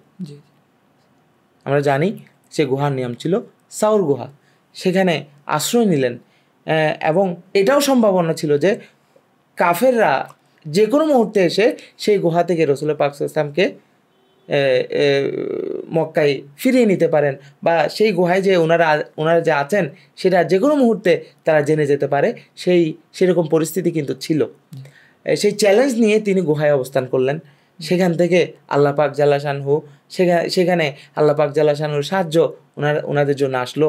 কারণ দেখেন, যখন তারা গুহার, আমি আগেও বলেছি এখনও আবার বলছি, যে গুহার সামনে পর্যন্ত, যেই গুহায় তারা আশ্রয় নিয়েছিল সেই গুহার সামনে কিন্তু কাফেররা পৌঁছে গিয়েছিল। তাদের কাফেরদের দলটা দুই ভাগ হয়েছিল। এক ভাগ কিন্তু বলছিল এই গুহাতেই রাসূল পাক সাল্লাল্লাহু আলাইহি ওয়াসাল্লাম এবং হযরত আবু বকর অবস্থান করছেন। আরেক পক্ষ বলছে না, কিভাবে এখানে অবস্থান করছে, এই গুহার মুখে তো মাকড়সার জালি এবং কবুতরের ডিম দেখা যাচ্ছে, এখানে যদি রাসূল পাক সাল্লাল্লাহু আলাইহি ওয়াসাল্লাম অবস্থান করতো এই মাকড়সার জালি তো থাকতো না। তো তাদের মধ্যে যখন একটু কথার বাড়াবাড়ি হলো, তারা তখন সেখান থেকে চলে গেল। এবং রসুল পাক সাল্লাল্লাহু আলাইহি ওয়াসাল্লাম তারা চলে যাওয়ার পরও রসুল পাক সাল্লাল্লাহু আলাইহি ওয়াসাল্লাম কিন্তু চ্যালেঞ্জ শেষ হয়ে যায়নি। হুজুর পাক সাল্লাল্লাহু আলাইহি ওয়াসাল্লাম যখন এখান থেকে বের হলেন, বের হওয়ার পর কিন্তু আরও অনেক লোকেরা ইন্ডিভিজুয়ালি এতক্ষণ তো তারা সবাই একসাথে রসুল পাক সাল্লাল্লাহু আলাইহি ওয়াসাল্লামকে তালাশ করছিল, এখন পুরস্কারের লোভে ইন্ডিভিজুয়ালি তারা যার যার অবস্থান থেকে হুজুর সাল্লাল্লাহু আলাইহি ওয়াসাল্লামকে তালাশ করতে লাগছিল। এবং একজন তাদের মধ্যে একজন, তার নাম সুরাকা, আগেও বলেছি আবারও বলছি, সে রসুল পাক সাল্লাল্লাহু আলাইহি ওয়াসাল্লাম কিন্তু দেখে ফেলেছিল, কিন্তু উনি তো শেষ নবী, সৈয়দুল আম্বিয়া, ওনাকে সেভ করার জন্য আল্লাহ পাক জাল্লা শানহু অবশ্যই সাহায্য করবেন, এবং সেটাই হয়েছিল। এবং হুজুর পাক সাল্লাল্লাহু আলাইহি ওয়াসাল্লামের যে মুজিজার কথা, সেটা তো আমরা কিছুক্ষণ আগেই বলেছি। যে সর্বোপরি আমি এটাই বলতে চাই যে রসুল পাক সাল্লাল্লাহু আলাইহি ওয়াসাল্লামের এই হিজরতের যে সফর, এটা কোনো সহজ বিষয় ছিল না। এটি পদে পদে চ্যালেঞ্জের সম্মুখীন হয়েছেন, এবং আল্লাহর উপর তাওয়াক্কুল করে সর্বপ্রকার চ্যালেঞ্জ মোকাবেলা করে তিনি ফাইনালি 12 রবিউল আউয়াল মদিনায় গিয়ে পৌঁছেন। এই পুরো ঘটনা থেকে যে আমরা বুঝতে পারি রসুল পাক সাল্লাল্লাহু আলাইহি ওয়াসাল্লামের যে এই হিজরতের সফর, এটি কোনো সহজ সফর ছিল না, বা অন্যান্য সফরের মতো কিন্তু নয়। এই সফরের প্রতিটা পদে পদে, প্রতিটা জায়গায় জায়গায় রসুল পাক সাল্লাল্লাহু আলাইহি ওয়াসাল্লাম কিন্তু নিজের জীবনকে বাজি রেখেছেন, যে কোনো সময় রাসূল সাল্লাল্লাহু আলাইহি ওয়াসাল্লামের হতে পারতো। এবং তিনি ঘর থেকে বের হওয়া থেকে শুরু করে গুহা পর্যন্ত, আবার গুহা থেকে বের হয়ে মদিনার কাছাকাছি আসা পর্যন্ত রসুল পাক সাল্লাল্লাহু আলাইহি ওয়াসাল্লামের জীবন কিন্তু হুমকির সম্মুখীন ছিল। এবং প্রতিটা মুহূর্তে আসলে আল্লাহর যে রহমত এবং আল্লাহর প্রতি যে বিশ্বাস যে আল্লাহ আমাকে রক্ষা করবেন, আল্লাহ আছেন, এই যে বিশ্বাস নিয়ে রাসূল সাল্লাল্লাহু আলাইহি ওয়াসাল্লামের যে মদিনার প্রতি যাত্রা, হযরত আবু বকর রাদিয়াল্লাহু তাআলা আনহুকে সাথে নিয়ে। তো মোহতারাম বলছিলাম যে এই যে এত কঠিন একটা যাত্রা, এই যে হিজরত, সেই হিজরত থেকে আমরা ধর্মীয় কি কি শিক্ষা লাভ করতে পারি, বা আমাদের ধর্মীয় দিক থেকে কি কি নির্দেশনা বা কি কি উপদেশ আমরা এখান থেকে গ্রহণ করতে পারি, আপনি যদি একটু বলতেন। যে এই হিজরতের ঘটনা মুসলমানদের জন্য কিন্তু একটি বড় শিক্ষা। সবচেয়ে বড় শিক্ষা যেটি হচ্ছে, সেটা হচ্ছে আমাদের সবর করতে হবে। যে কোনো ধরনের বিপদ আমাদের জীবনে আসতে পারে, সেই বিপদে আল্লাহর উপর সর্বোচ্চ তাওয়াক্কুল আমাদেরকে করতে হবে, তাহলে আল্লাহ পাকের সাহায্য অবশ্যই আসবে। আমরা যদি তাওয়াক্কুল না করে হায় হুতাশ হয়ে যাই, আমরা যদি অস্থির হয়ে যাই, তাহলে কিন্তু সেখানে শয়তান জায়গা করে নিতে পারে। আমরা যদি তা না করে হিজরত থেকে শিক্ষা নিয়ে রসুল পাক সাল্লাল্লাহু আলাইহি ওয়াসাল্লাম যেভাবে সর্বশেষ সময় পর্যন্ত আল্লাহ পাকের উপর তাওয়াক্কুল করেছেন, সেভাবে আমাদেরকেও প্রতিটা কাজে আল্লাহর উপর তাওয়াক্কুল করতে হবে। দ্বিতীয়ত যেটা আমরা শিখতে পারি বা যেটা আমরা শিক্ষা নিতে পারি, সেটা হলো যে আমাদেরকে এই পৃথিবীতে বাঁচতে হবে আমাদের নিজেদের জন্য নয়, বরং আল্লাহ পাক যে অর্ডার, যে কনস্টিটিউশন, যে জীবন বিধান আমাদেরকে দিয়েছেন, যে কোনো উপায়ে সেই জীবন বিধানকে পৃথিবীর জমিনে বাস্তবায়ন করার জন্যই আমাদের জীবন। এবং এটার জন্য, এই বিধান বাস্তবায়ন করার জন্য যদি যে কোনো স্যাক্রিফাইস আমাদেরকে করতে হয়, সেটা হোক নিজের জন্মভূমি ত্যাগ করা, সেটাও আমাদেরকে কী করতে হবে, সেটাও আমাদেরকে বাস্তবায়ন করতে হবে। একমাত্র একটাই কারণ, এই জমিনে আল্লাহর দ্বীন আমাদেরকে কায়েম করতে হবে। রসুল পাক সাল্লাল্লাহু আলাইহি ওয়াসাল্লামের যে এই হিজরতের ঘটনা, এই হিজরতের এই সফর আমাদেরকে জানান দেয় যে কোনো মূল্যের বিনিময়ে এই পৃথিবীর জমিনে আমাদেরকে আল্লাহর বিধান কায়েম করতে হবে।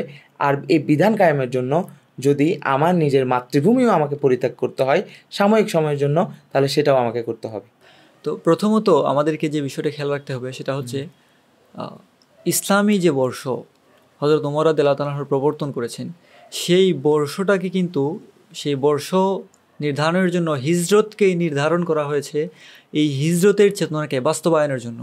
আমরা আবার একটু গভীরভাবে যদি চিন্তা করি, একটা ইসলামী যে বর্ষ, ইসলামী বর্ষটাকে গণনার জন্য যদি রাসূল সাল্লাল্লাহু আলাইহি ওয়াসাল্লামের জন্মের তারিখটাকে নির্ণয় করা হতো, তাহলে কিন্তু এই জন্ম মৃত্যু আল্লাহর হাতে, জন্মটা কিন্তু আমাদের হাতে না। তাহলে এটাকে আলাদাভাবে আমরা যে একটা আমাদের জীবনে যে জন্মটা আসবে, বিষয়টা এরকম কোনো বিষয় হতো না।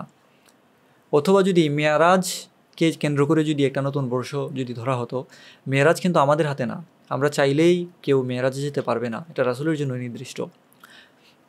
অথবা যদি ওহী যেদিন থেকে অবতরণ করা শুরু হয়, বা রাসূল সাল্লাল্লাহু আলাইহি ওয়াসাল্লামের নবুয়ত যেদিন থেকে প্রকাশ পায়, সেই দিন থেকে যদি আরবি বর্ষ গণনা শুরু হতো, তাহলে এটাও কিন্তু প্রতিদিন যে আমাদের মাঝে ঘুরে আসবে বা এটা যে একটা বা আমাদের কোনো বিষয় থাকতো না, আমরা যে এটাকে উদযাপন করব বা আমরা যে চেতনাটা নিব ওহি অবতরণ থেকে, যে আমরা যে চেতনাটা নিব সেটা আমাদের জন্য কঠিন হয়ে যেত, কারণ আমাদের কারোর উপর ওহিটা আসবে না। সেক্ষেত্রে হিজরতটাকে যে ইসলামী বর্ষের একটা বিন্দু হিসেবে গ্রহণ করা হলো, এক্ষেত্রে হিজরতটা কিন্তু আমরা আমাদের জীবনের সাথে রিলেট করতে পারি। হিজরতটা কিন্তু আজকেও প্রাসঙ্গিক। হয়তো জন্ম, মৃত্যু, মেরাজ, ওহি এগুলো প্রাসঙ্গিক, কিন্তু সেগুলো যে আমরা আমাদের নিজেদের জীবনে যে আমরা সেগুলো নিয়ে আসবো এটা হয়তো সম্ভব না, এটা আমাদের ইচ্ছার উপর না। কিন্তু হিজরতটা আজকেও প্রাসঙ্গিক। আজকে ফিলিস্তিনের মুসলমানদের উপর, আমাদের ভাইদের উপর যে বর্বর অত্যাচার, অমানবিক অত্যাচার, যে মানে এমন মানে অত্যাচারের যে মানে কোনো ভাষা নাই, এত পরিমাণ অত্যাচার, এই প্রেক্ষাপটে কিন্তু আজকে হিজরত প্রাসঙ্গিক। আজকে পৃথিবীর যে কোনো প্রান্তে আমার কোনো মুসলমান ভাই যদি আঘাতপ্রাপ্ত হয়, হিজরতটা কিন্তু প্রাসঙ্গিক হয়ে আসবে। বা এইরকম বা হিজরতের চেতনার মধ্যে আরও যে বিষয়গুলো আসবে, যে আসলে হিজরতটা কেন হয়েছিল। আমরা তো এই যে অবর্ণনীয় অত্যাচার, এই অবর্ণনীয় অত্যাচারের প্রেক্ষাপটে কিন্তু এই অত্যাচার কেন ছিল, এই অত্যাচারের কারণ ছিল সাহাবায়ে কেরাম আল্লাহর জমিনে আল্লাহর আইন প্রতিষ্ঠা করতে চান, তারা নামাজ আদায় করতে চান, তারা প্রকাশ্যে নামাজ আদায় করতে চান, তারা ইসলামের যে বিধিবিধান, তারা ইসলামের বিধিবিধানগুলো তারা পালন করতে চান। তারা যখন ইসলামী বিধিবিধানগুলো পালন করতে চান, এই ইসলামী বিধিবিধানগুলো পালনে, আল্লাহর আইন বাস্তবায়নে, আল্লাহর আইন পালনের ক্ষেত্রে বাধা দেওয়ার জন্য তারা মূলত সেই অত্যাচার শুরু করেছিল। তারা যখন আল্লাহর আইন বাস্তবায়ন চালু রাখলেন, সেই প্রেক্ষিতে তারা তাদের সাধ্য অনুযায়ী অত্যাচার আরও বাড়িয়ে দিতে লাগলো। এই যে হিজরতের চেতনা, এই হিজরতটা কিন্তু আমাদেরকে স্মরণ করে দেয় যে কোনো প্রতিকূল পরিস্থিতিতে আল্লাহর আইন মেনে চলতে হবে। আমাদের যে নামাজ, রোজা বা এই যে ইবাদতগুলো, হিজরতের আগে কিন্তু এত কঠিন কোনো বিষয় ছিল না। এই নামাজ পড়া বা এরকম সাধারণ কিছু বিষয়, আল্লাহকে আল্লাহ বলে মেনে নেওয়া, এই যে আল্লাহর প্রতি বিশ্বাস, এই যে বিষয়গুলো, এই বিষয়গুলো মেনে নেওয়ার জন্যই কিন্তু তাদের যে সংগ্রাম ছিল। তারা চাচ্ছিলেন, তারা বিশ্বাস করে আল্লাহ এক, এই বিশ্বাসটা তারা লালন করতে চাচ্ছিলেন। মুহাম্মদ সাল্লাল্লাহু আলাইহি ওয়াসাল্লাম আল্লাহর রাসূল, এই বিষয়টা তারা লালন করতে চাচ্ছিলেন, কিন্তু এই বিষয়টাতেই তারা বাধা প্রদান করলো। এই বাধার প্রেক্ষিতেই এই অত্যাচার। এইখান থেকে আমাদেরকে এই চেতনা, এই শিক্ষাটা আমাদেরকে গ্রহণ করতে হবে। যে কোনো পরিস্থিতিতে আল্লাহর প্রতি বিশ্বাস রাখতে হবে, যে কোনো পরিস্থিতি যত কঠিনই হোক না কেন। বা নামাজের যে বিধান ছিল, তারা নামাজ পড়তে দিত না। এই যে নামাজ, তারপর কোরআন তেলাওয়াতের ক্ষেত্রে, এই যে নামাজ, কোরআন তেলাওয়াত, আজকে কোরআন তেলাওয়াত আমাদের থেকে হারিয়ে যাচ্ছে। আজকে নামাজের প্রতি আমরা মনোযোগী না। এই যে বিধান বা এই যে আল্লাহর প্রতি আমরা, আল্লাহ সম্পর্কে আমরা কতটুকু জানি, আল্লাহ সম্পর্কে আমরা কতটুকু সচেতন, এই যে আল্লাহকে আল্লাহ হিসেবে মানা, এই যে বিষয়গুলো, এই বিষয়গুলো মূলত আমাদের হিজরতের মধ্যে চলে আসে। আবার আমাদের যে স্বকীয়তা, জাতি হিসেবে আমাদের যে স্বাতন্ত্র্য, আমরা অন্য কোনো জাতির মতো না, অন্য কোনো জাতির প্রতি আমরা মুখাপেক্ষী না, এই শিক্ষাটা কিন্তু এই হিজরি সনের শিক্ষা। হিজরি সনটা কিন্তু আমরা এটা একাধিকবার কথা এসেছে যে হিজরি সনটা এসেছে অন্য যে কোনো সংস্কৃতি থেকে। আমরা যে স্বনির্ভর সংস্কৃতিতে আমাদের আছে, এটার একটা অংশ হচ্ছে হিজরি সন। তো এখান থেকে আমাদেরকে এই হিজরত থেকে, এই হিজরি সন থেকে আমাদেরকে এই শিক্ষাটা নিতে হবে। যে কোনো ক্ষেত্রে আমরা আমাদের পোশাক আশাকের ক্ষেত্রে, আমরা আমাদের কথাবার্তার ক্ষেত্রে, আমরা আমাদের চাল চলনের ক্ষেত্রে আমরা অন্য কোনো জাতির মুখাপেক্ষী হব না। আমরা আমাদের স্বাধীন যে পোশাক, আমাদের ইসলাম ধর্মের যে ধর্মীয় পোশাক আশাক আছে, আমাদের ধর্মীয় যে রীতিনীতি আছে, আমাদের ধর্মীয় যে কালচার, আমাদের ধর্মীয় যে সংস্কৃতি আছে, সেই অন্য যে কোনো জাতির যে কোনো সংস্কৃতি থেকে আমাদের নিজস্ব সংস্কৃতি আছে, আমাদের নিজস্ব সংস্কৃতি আছে। এই যে আমরা একটু আগে বলেছি ইসলাম একটা পূর্ণাঙ্গ ধর্ম, পূর্ণাঙ্গ ধর্ম হিসেবে আমরা আমাদের সংস্কৃতি লালন করব, এটা হবে হিজরতের শিক্ষা। তারপর এই যে আপনি যে কথাগুলো বললেন যে কোনো যত কঠিন, যত বিপদ আসুক, যত বাধা আসুক, এই যে আল্লাহর আইন, আল্লাহর পথে থাকতে, আমি আল্লাহর পথে থাকতে চাই, আমি নামাজ পড়বো, আমি আল্লাহকে আল্লাহ বলে মানবো, আমি আল্লাহর পথে থাকবো, আল্লাহর আইন আমি বাস্তবায়ন করব, এর পথে যত বাধাই আসুক না কেন, সেই বাধায় আমাকে ধৈর্য ধারণ করতে হবে। এই বিষয়গুলো কিন্তু হিজরতের মধ্যে চলে আসে। আবার হিজরতের পাশাপাশি হিজরতের পরের যে অংশ, ইসলামের উত্থানের যে অংশ, এটাও কিন্তু আমাদেরকে খেয়াল রাখতে হবে। আমাদেরকে ভুলে গেলে চলবে না যে মুসলমান বীরের জাতি, এই অর্ধ পৃথিবীর শাসক আমরা মুসলমান, এটা আমাদেরকে ভুলে গেলে চলবে না। আজকে এই দেশের যে, আজকে এই পৃথিবীর আনাচে কানাচে মুসলমানরা নির্যাতিত হচ্ছে, প্রতিটি ক্ষেত্রে মুসলমানেরা নির্যাতিত হচ্ছে। তো এই যে এত নির্যাতন, আমাদেরকে এই হিজরত থেকে আমাদেরকে স্মরণ করতে হবে যে হিজরতের মাধ্যমে যে ইসলামের যে উত্থান, অর্ধ পৃথিবীর শাসক হয়ে ওঠার যে ইতিহাস, এই ইতিহাস আমাদেরকে স্মরণ করে এই আজকের দিনে এই হিজরতের চেতনাকে, হিজরতের শিক্ষাকে ধারণ করে আজকের দিনে কিভাবে আমরা সুশীতের জাতি থেকে শাসকের জাতি হতে পারি, আজকের দিনে কিভাবে আমরা এই অন্যায় অত্যাচারের যুগে আমরা কিভাবে ইনসাফ কায়েম করতে পারি পৃথিবীর প্রত্যেকটা প্রান্তে, সেই যে ইনসাফ ছিল সাহাবায়ে কেরামের যুগে যে ইনসাফ ছিল, রাসূলের যুগে যে ইনসাফ ছিল, সেই ইনসাফ আমরা কিভাবে আজকের দিনে বাস্তবায়ন করতে পারি, সেই চেতনা, সেই শিক্ষা আমাদেরকে এই হিজরত থেকে নিতে হবে। এইরকমভাবে ইসলামের যে প্রচার, এই হিজরতের মাধ্যমেই কিন্তু এই পুরো পৃথিবীর মধ্যে ইসলামের আলো ছড়িয়ে পড়েছিল। ইসলামের যে বার্তা, ইসলামের যে বাণী, সেই হিজরতের পরপরই কিন্তু ইসলামের বাণী রাজা বাদশাহদের থেকে শুরু করে সর্বত্র ছড়িয়ে পড়েছিল। সেখান থেকে হিজরতের চেতনা থেকে আমরা আবার নতুনভাবে কীভাবে ইসলামকে জাগাতে পারি, ইসলামকে কীভাবে আজকে প্রত্যেকটা মানুষের দ্বারে দ্বারে পৌঁছে দিতে পারি, সেটা আমাদেরকে এই হিজরত থেকে এই হিজরতের চেতনা থেকে, হিজরত থেকে আমাদেরকে শিক্ষা নিতে হবে। হিজরত থেকে আমাদেরকে এই সংকল্প নিতে হবে যে এই ইসলাম ধর্মকে প্রত্যেকটা মানুষের দ্বারে দ্বারে আমরা কীভাবে পৌঁছে দিতে পারি। আবার হিজরতের মধ্যে যে একটা ত্যাগ তিতিক্ষা, সেই ত্যাগ কিন্তু আমরা স্মরণ রাখতে পারি। এরকমভাবে আমরা আসলে মূলত বিভিন্নভাবে হিজরতের যে চেতনা, সেই চেতনাটা কিন্তু আমরা বাস্তবায়ন করতে পারি। আবার হিজরতের মাধ্যমে আমরা যে ভ্রাতৃত্বের শিক্ষা পাই, হিজরতের পরে আনসার সাহাবিরা মুহাজির সাহাবায়ে কেরামদেরকে যেভাবে একদম আপন ভাইয়ের মতো করে গ্রহণ করেছিলেন, এই ভ্রাতৃত্ব বোধের চেতনা কিন্তু আমাদেরকে ধারণ করতে হবে। আজকে আমাদের যে এই যে আজকে মুসলিম যতগুলো দেশ আছে, সেই মুসলিম প্রত্যেকটা দেশের এক দেশের সাথে আরেক দেশের যে কূটনৈতিক, রাজনৈতিক, অর্থনৈতিক যে বন্ধন, সেটা কিন্তু গভীর না, সেটা কিন্তু আমরা এত গভীর দেখি না। এই জন্য যতগুলো মুসলিম দেশ আছে, আজকে যে ফিলিস্তিনের যে বর্বরতা, আজকে আমরা যতগুলো মুসলিম দেশ আছে, প্রত্যেকটা মুসলিম দেশের মধ্যে যদি ভ্রাতৃত্ববোধটা থাকতো, তাহলে আমাদের মনে হয় না যে এই ইসরায়েলকে দমন করা কোনো কঠিন কোনো বিষয় হতো। এজন্য বা আজকের মুসলমানরা যে আজকে যে একটা কঠিন পরিস্থিতির মধ্য দিয়ে যাচ্ছে, এটা হয়তো সেরকম এটা হতো না আসলে আমাদের এই জন্য আমাদের চেতনাটা আসলে ভুলে গিয়েছি। জি ঠিক। এই জন্য আমরা যে ভ্রাতৃত্বের যে চেতনা, যে ভ্রাতৃত্ব, আমরা আমাদের নিজেদের মধ্যে এই যে ভ্রাতৃত্বের বন্ধনটা যেন আমরা গভীর করি। প্রথমত আমাদের আশপাশে যারা আছে, আমার প্রতিবেশী, আমার ঘরের আমার ভাই, আমার চাচা, আমার গ্রামের মানুষ, তাদের সাথে আমাদের যে সম্পর্ক, বন্ধন, এই বন্ধনটা ভ্রাতৃত্বের বন্ধন, এটা আরো বৃদ্ধি করা। এভাবে করে আমাদের এই দেশের মধ্যে আমরা যারা আছি, আমাদের যে বাংলাদেশের যারা মুসলমান যারা আছে, আমাদের প্রত্যেকের মধ্যে আগে নিজেদের ভ্রাতৃত্বের বন্ধনটা গড়ে তোলা, এবং এভাবে একে বিশ্বের যতগুলো মানুষ আছে, প্রত্যেকটা দেশের যারা, প্রথমত দেশের মুসলমান যারা আছে, প্রতিটা দেশের ওই দেশের মুসলমানদের নিজেদের ভ্রাতৃত্বের বন্ধনটাকে গভীর করা। এভাবে করে বিশ্বের প্রত্যেকটা মুসলমানের যে ভ্রাতৃত্ব, এই বন্ধনটা যদি আমরা মজবুত করতে পারি, তাহলে আমরা আশা করতে পারি অতি সহজেই এবং অতি দ্রুতই সেই আবারও ইসলাম সেই শাসকের জাতিতে ফিরে যেতে পারবো। আবার আমরা আগের যে শাসকের জাতি ছিলাম, সেই শাসকের জাতিতে আমরা ফিরে যেতে পারবো ইনশাল্লাহ। তো এই ছিল হিজরতের চেতনা নিয়ে মোটামুটি কিছু কথা। তো এ পর্যায়ে আমি আপনার কাছে আসলে জানতে চাইবো যে এই যে হিজরি নববর্ষ যে সামনে আসছে, তো হিজরি নববর্ষ উপলক্ষে তরুণ প্রজন্মের প্রতি আপনি যদি কিছু দিক নির্দেশনা দেন যে তারা তাদের হিজরি নববর্ষকে কীভাবে উদযাপন করতে পারে, বা হিজরি একটা বর্ষকে তারা কীভাবে সাজাতে পারে, এই বিষয়ে আপনি যদি কিছু দিক নির্দেশনা দিতেন। হিজরি নববর্ষ উপলক্ষে তরুণদের প্রতি আমার পরামর্শ থাকবে যে হিজরতের চেতনাকে প্রথমত ধারণ করা। হিজরতের চেতনা কি সেটা আপনি অনেকটা বিস্তারিত বলেছেন, তারপর আমি একটু সংক্ষেপে বলতে চাই যে আল্লাহ রসুল পাক সাল্লাল্লাহু আলাইহি ওয়াসাল্লামের যে মিশন ছিল, সেই মিশনকে আমাদেরকে এগিয়ে নিয়ে যেতে হবে। দ্বিতীয়ত, আমাদেরকে আত্মশুদ্ধির দিকে যাত্রা করতে হবে।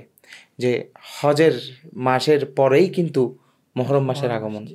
হজ বলতে আমরা কি বুঝি? রাসূল পাক সাল্লাল্লাহু আলাইহি ওয়াসাল্লাম হাদিসে বলছেন, যে ব্যক্তি হজ করলো সে ব্যক্তি যেন নিষ্পাপ হয়ে গেল। একটি নিষ্পাপ জীবনকে ক্যারি করা, একজন পুরো সারা বছর একটি নিষ্পাপ জীবনকে ক্যারি করাই কিন্তু জিলহজ মাসের হজ শেষে সেই ইন্টেনশন কিন্তু সেই হাজির থাকে। সে একই ইন্টেনশন আমাদের পুরো মুসলিম উম্মার লালন করতে হবে। অর্থাৎ অতীত জীবনে আমি যতগুলোই গুনাহ করেছি, যাই করেছি, হজ করে এসেছি, সামনে আর এরকম একটি ইন্টেনশন কিন্তু একজন হাজির থাকে। সে একই ইন্টেনশন আমাদের সমস্ত মুসলিম উম্মার থাকতে হবে, লালন করতে হবে।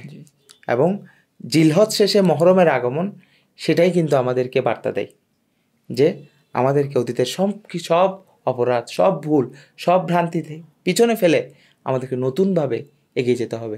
আর নতুনভাবে এগিয়ে যাওয়ার জন্য নিজের নফসকে পবিত্র করা, আত্মশুদ্ধি অর্জন করার কোনো বিকল্প নেই। এবং আমার আরও একটি পরামর্শ থাকবে যে যখন বছর শেষ হবে, আমরা মুসলমান যারা আছি আমরা যারা হিজরি নববর্ষটাকে আমরা পালন করি, লালন করি, ধারণ করি, হ্যাঁ, এটাকে আমাদের ইতিহাস ঐতিহ্য বলে স্বীকার করি, এবং এই ইতিহাস ঐতিহ্যকে কেন্দ্র করে সারা বছর আমরা কিভাবে চলবো, কিভাবে মানুষের সাথে ব্যবহার করব, কিভাবে মানুষের সাথে আমরা আচরণ করব, কিভাবে ইসলামের এই শান্তির যেই বার্তা, সেই শান্তির বার্তা আমার পরিবারে, আমার প্রতিবেশীর কাছে, আমার দেশে, আমার আন্তর্জাতিক পর্যায়ে কীভাবে ছড়িয়ে দেব, সেই পরিকল্পনা আমাদেরকে বছরের শুরুতেই আমাদেরকে করতে হবে। এবং এভাবে আমাদেরকে আস্তে আস্তে ধীরে ধীরে এই এই এই জমিনে, এই জমিনে আল্লাহর দিন কায়েমের জন্য আমাদেরকে আমাদের জীবনকে এগিয়ে নিয়ে যেতে হবে। যেভাবে রাসূল পাক সাল্লাল্লাহু আলাইহি ওয়াসাল্লাম হিজরতের মাধ্যমে আল্লাহর জমিনে আল্লাহর দিনকে কায়েমের রাস্তাটা সহজ করেছেন, আমাদেরকেও একইভাবে আল্লাহর জমিনে আল্লাহর দিনকে কায়েম করার জন্য আমাদেরকে সর্বোচ্চ প্রস্তুতি গ্রহণ করতে হবে, এবং সেই অনুযায়ী সারা বছর আমাদেরকে চেষ্টা করতে হবে। এটাই আমার তরুণ সমাজের প্রতি আমার মূল মেসেজ বা দিক নির্দেশনা। যাই বলি, আমরা আশা করি এই দিক নির্দেশনা অনুযায়ী যদি আমরা চলতে পারি, তাহলে আমাদের জন্য এই পৃথিবীটা একটা শান্তির একটি স্বর্গরাজ্য হিসেবে প্রতিষ্ঠিত হবে। তো মুহতারাম, আমি বলতে চাই, বা আমি আপনার কাছে জিজ্ঞেস করতে চাই যে একজন মুসলমান কিভাবে নিজেকে আত্মমূল্যায়ন করতে পারে হিজরি বছরকে কেন্দ্র করে? না, এটা অত্যন্ত গুরুত্বপূর্ণ এবং খুবই চমৎকার একটি বিষয়, যে আসলে আত্মপরিচয়, নিজেকে চিনা, আমার পরিচয়। এটা আসলে প্রথমত হিজরি বছরকে কেন্দ্র করলে আমরা একজন বাঙালি হিসেবে আমি যদি চিন্তা করি, এই হিজরি সন আসলে যদিও পূর্বেকার সন গুলো নিয়ে বা তারিখগুলো নিয়ে মতপার্থক্য আছে, তবু আমি একটা তারিখ উল্লেখ করি যে 639 খ্রিস্টাব্দে হযরত ওমর রাদিয়াল্লাহু তাআলা আনহু হিজরি সন প্রতিষ্ঠা করেন। এবং ইতিহাস থেকে আমরা যে তথ্য পাই সেটা হচ্ছে যে 640 খ্রিস্টাব্দ থেকে কিন্তু এই বাংলাদেশে ইসলাম প্রচার শুরু হয়। তো সেই ধারাবাহিকতা থেকে আমরা বলতে পারি যে 640 খ্রিস্টাব্দ থেকেই এই বাংলাদেশে হিজরি সন এগুলোর প্রচলন আছে, আমরা সেটা বলতে পারি, যেহেতু মুসলমানরা ইসলাম প্রচার করেছিলেন, হিজরি মাস সমূহের যেহেতু তারা প্রচলন করেছিলেন, কারণ এই মুসলমান হওয়া মাত্রই তাকে ঈদ পালন করতে হবে, রোজা রাখতে হবে, বা এরকমভাবে আমরা বলতে পারি যে সেই 640 সাল থেকেই এই বাংলাদেশের মধ্যে বা এই অঞ্চলগুলোতে হিজরি সনের প্রচলন আছে। বিশেষ করে 1204 খ্রিস্টাব্দের দিকে, আমি পূর্বে বলেছি সালগুলো নিয়ে মতপার্থক্য আছেই, তবু আমরা একটা সাল উল্লেখ করি। 1204 খ্রিস্টাব্দ থেকে ইখতিয়ারউদ্দিন মুহাম্মদ বিন বখতিয়ার খলজি আমাদের এই বাংলা দখল করার পরে রাষ্ট্রীয়ভাবে কিন্তু হিজরি সন চালু হয়, এবং সেই 1204 খ্রিস্টাব্দে ইখতিয়ারউদ্দিন মুহাম্মদ বিন বখতিয়ার খলজি বা মোহাম্মদ বখতিয়ার খলজি ওনার শাসনামলের সময় থেকে রাষ্ট্রীয়ভাবে হিজরি সন এই বাংলাদেশ কিন্তু প্রচলিত ছিল। এবং এভাবে করে একদম 1757 সালে পলাশির যুদ্ধে নবাব সিরাজউদ্দৌলা বা বাংলার স্বাধীনতার সূর্য অস্তমিত হওয়ার পূর্ব পর্যন্ত কিন্তু রাষ্ট্রীয়ভাবে এই বাংলাদেশের মধ্যে কিন্তু হিজরি সনটা প্রচলিত ছিল। এবং এইরকমভাবে সেই 640 খ্রিস্টাব্দের পর থেকে, বিশেষ করে 1204-এর পর থেকে 1757 পর্যন্ত প্রায় 550 বছর পর্যন্ত কিন্তু রাষ্ট্রীয়ভাবে এই বাংলাদেশের মধ্যে হিজরি সন প্রচলনের মধ্য দিয়ে আমাদের এই বাঙালি জাতির একটা অংশ হয়ে গেছে কিন্তু আমরা বলতে পারি। এই হিজরি সন আমাদের বাঙালির প্রত্যেকের সাথে মিশে আছে। এই হিজরি সন যেহেতু তখনকার সময়ে রাষ্ট্রীয় প্রত্যেকটা কাজ হিজরি সন অনুযায়ী পরিচালিত হতো। এর পরবর্তীতে 1757 সালে বা বিশেষ করে 1790 বা এই সময়গুলো থেকে ইংরেজরা আমাদেরকে বা এই ভারত উপমহাদেশ ইংরেজরা দখল করার পর থেকে মূলত এই আমাদের বাংলাদেশে এই হিজরি সন, এমনকি বাংলা সনের চাইতেও বরং ইংরেজি সনের আধিপত্যটা বাড়তে থাকে। এই যে আত্মমূল্যায়ন, আত্মপরিচয়ের ক্ষেত্রে আমরা বলতে পারি যে এই যে বাংলা সন সেটা 963 হিজরিতে সম্রাট আকবর কিন্তু এই হিজরি সনকে ভিত্তি করেই কিন্তু বাংলা সনটা প্রতিষ্ঠা করেছিলেন। এই যে হিজরি সনকে ভিত্তি করে যেহেতু বাংলা সনের প্রতিষ্ঠা, সে হিসেবেও আমরা বলতে পারি যে আসলে হিজরি সন আমাদের বাঙালি সংস্কৃতির একটা অংশ। এজন্য আসলে এই যে হিজরি সন, এটা আসলে একজন বাঙালি হিসেবেও আমাদের আত্মপরিচয়ের আমাদের নিজেদের শোন, এটা আমাদের নিজেদের পরিচয়ের, আমাদের নিজেদের সংস্কৃতির একটা অংশ হচ্ছে হিজরি সন। এজন্য পাশাপাশি আমরা মুসলমান হিসেবে আমরা এটা বারবার বলেছি যে অন্য জাতি থেকে আমরা পৃথক থাকা, আমাদের মুসলিম জাতির স্বকীয়তা, আমাদের যে আত্মপরিচয়ের একটা অংশ কিন্তু এই হিজরি সন। এজন্য এই যে আমরা যাতে আমাদের নিজের পরিচয়ে পরিচিত হই, আমরা আমাদের যে পরিচয়, আমাদের যে সংস্কৃতি বা আমাদের যে কৃষ্টি কালচার, সেই হিজরি সন, এই সন বা এই যে বাংলা সন এবং হিজরি সন, উভয় বাঙালি হিসেবে বাংলা সনের প্রতি আমাদের গুরুত্ব থাকবে এবং মুসলমান হিসেবে আমাদের হিজরি সনের প্রতি আমাদের গুরুত্ব থাকবে। এই আমাদের নিজেদের যে সংস্কৃতি, আমাদের নিজেদের সংস্কৃতিতে আমরা যেন পরিচিত হই। আল্লাহ পাক রব্বুল আলামিন যেন আমাদেরকে আমাদের সেই সংস্কৃতি, আমরা নিজেদের পরিচয়ে আমরা নিজেরা যেন বড় হতে পারি, আমাদের পরিচয়ে যেন আমরা বড় হয়ে উঠতে পারি, আমাদের পরিচয় নিয়ে যেন আমরা গর্ববোধ করতে পারি। আমাদের গর্ববোধ আমরা করি, কিন্তু সেটা যাতে আমরা আমাদের পরিচয়টা যাতে আমাদের বড় করে ফুটিয়ে তুলতে পারি অন্য যে কোনো জাতির গোষ্ঠীর সামনে, সেটা আমরা এই হিজরি সনের প্রত্যাশা করি। এবং বিশেষ করে যে হিজরতটা আপনি যেটা বারবার বলেছেন, আমিও আমার এই কথাটি বলে আমি আসলে শেষ করতে চাই যে হিজরতটা যে জন্য হয়েছিল, অর্থাৎ তারা মুসলমানরা আল্লাহর আইন মানতে চেয়েছিল কিন্তু তারা মানতে পারছিল না, বাধা দিচ্ছিল খ্রিস্টানরা। সেই আল্লাহর আইন অনুসরণের জন্যই কিন্তু, আল্লাহর আইন মানার জন্য, আল্লাহর আইন বাস্তবায়নের জন্য কিন্তু তারা মক্কা থেকে মদিনায় হিজরত করেছিলেন। এই জন্যই আমরা যাতে আল্লাহর আইন যেন বাস্তবায়ন করতে পারি, আল্লাহর বিধান যেন আমরা অনুসরণ করতে পারি, সেই হিজরতকে কেন্দ্র করে, হিজরি সনকে কেন্দ্র করে আমরা যেন আমাদের নিজেদের পরিচয়ে বলিয়ান হয়ে উঠতে পারি, এই বার্তাটা আমার থাকবে প্রিয় দর্শকদের প্রতি।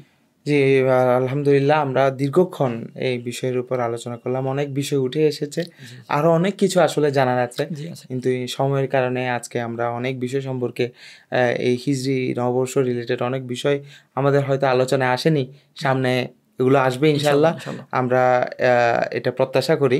এবং সর্বশেষ আমিও আরও একটি মেসেজ আমি দিতে চাই যে এই কথাটা বারবার আমাদের আলোচনায় কিন্তু উঠে এসেছে, সে যে নিজেদেরকে জানতে হবে, নিজেদের আত্মপরিচয় সম্পর্কে উপলব্ধি করতে হবে।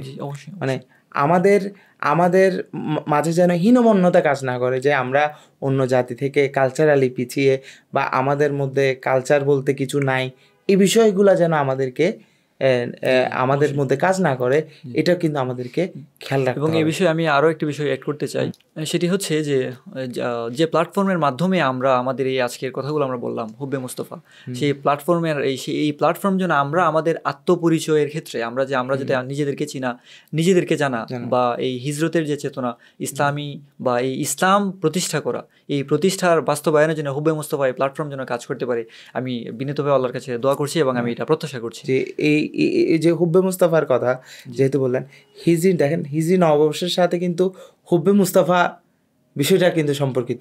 দেখেন রাসূল পাক সাল্লাল্লাহু আলাইহি ওয়াসাল্লামকে ভালোবেসে সাহাবায়ে কেরাম কিন্তু কি করেছেন, এই নিজের সমস্ত পরিবার, পরিজন, ঘর বাড়ি, সমস্ত সম্পত্তি এবং অজানার পথে তারা কি হবে, মদিনায় গিয়ে কার সাথে কোথায় থাকবে, সম্পূর্ণ অনিশ্চিত একটা জীবন একমাত্র স্যাক্রিফাইস করেছে রাসূল পাক সাল্লাল্লাহু আলাইহি ওয়াসাল্লামকে ভালোবেসে।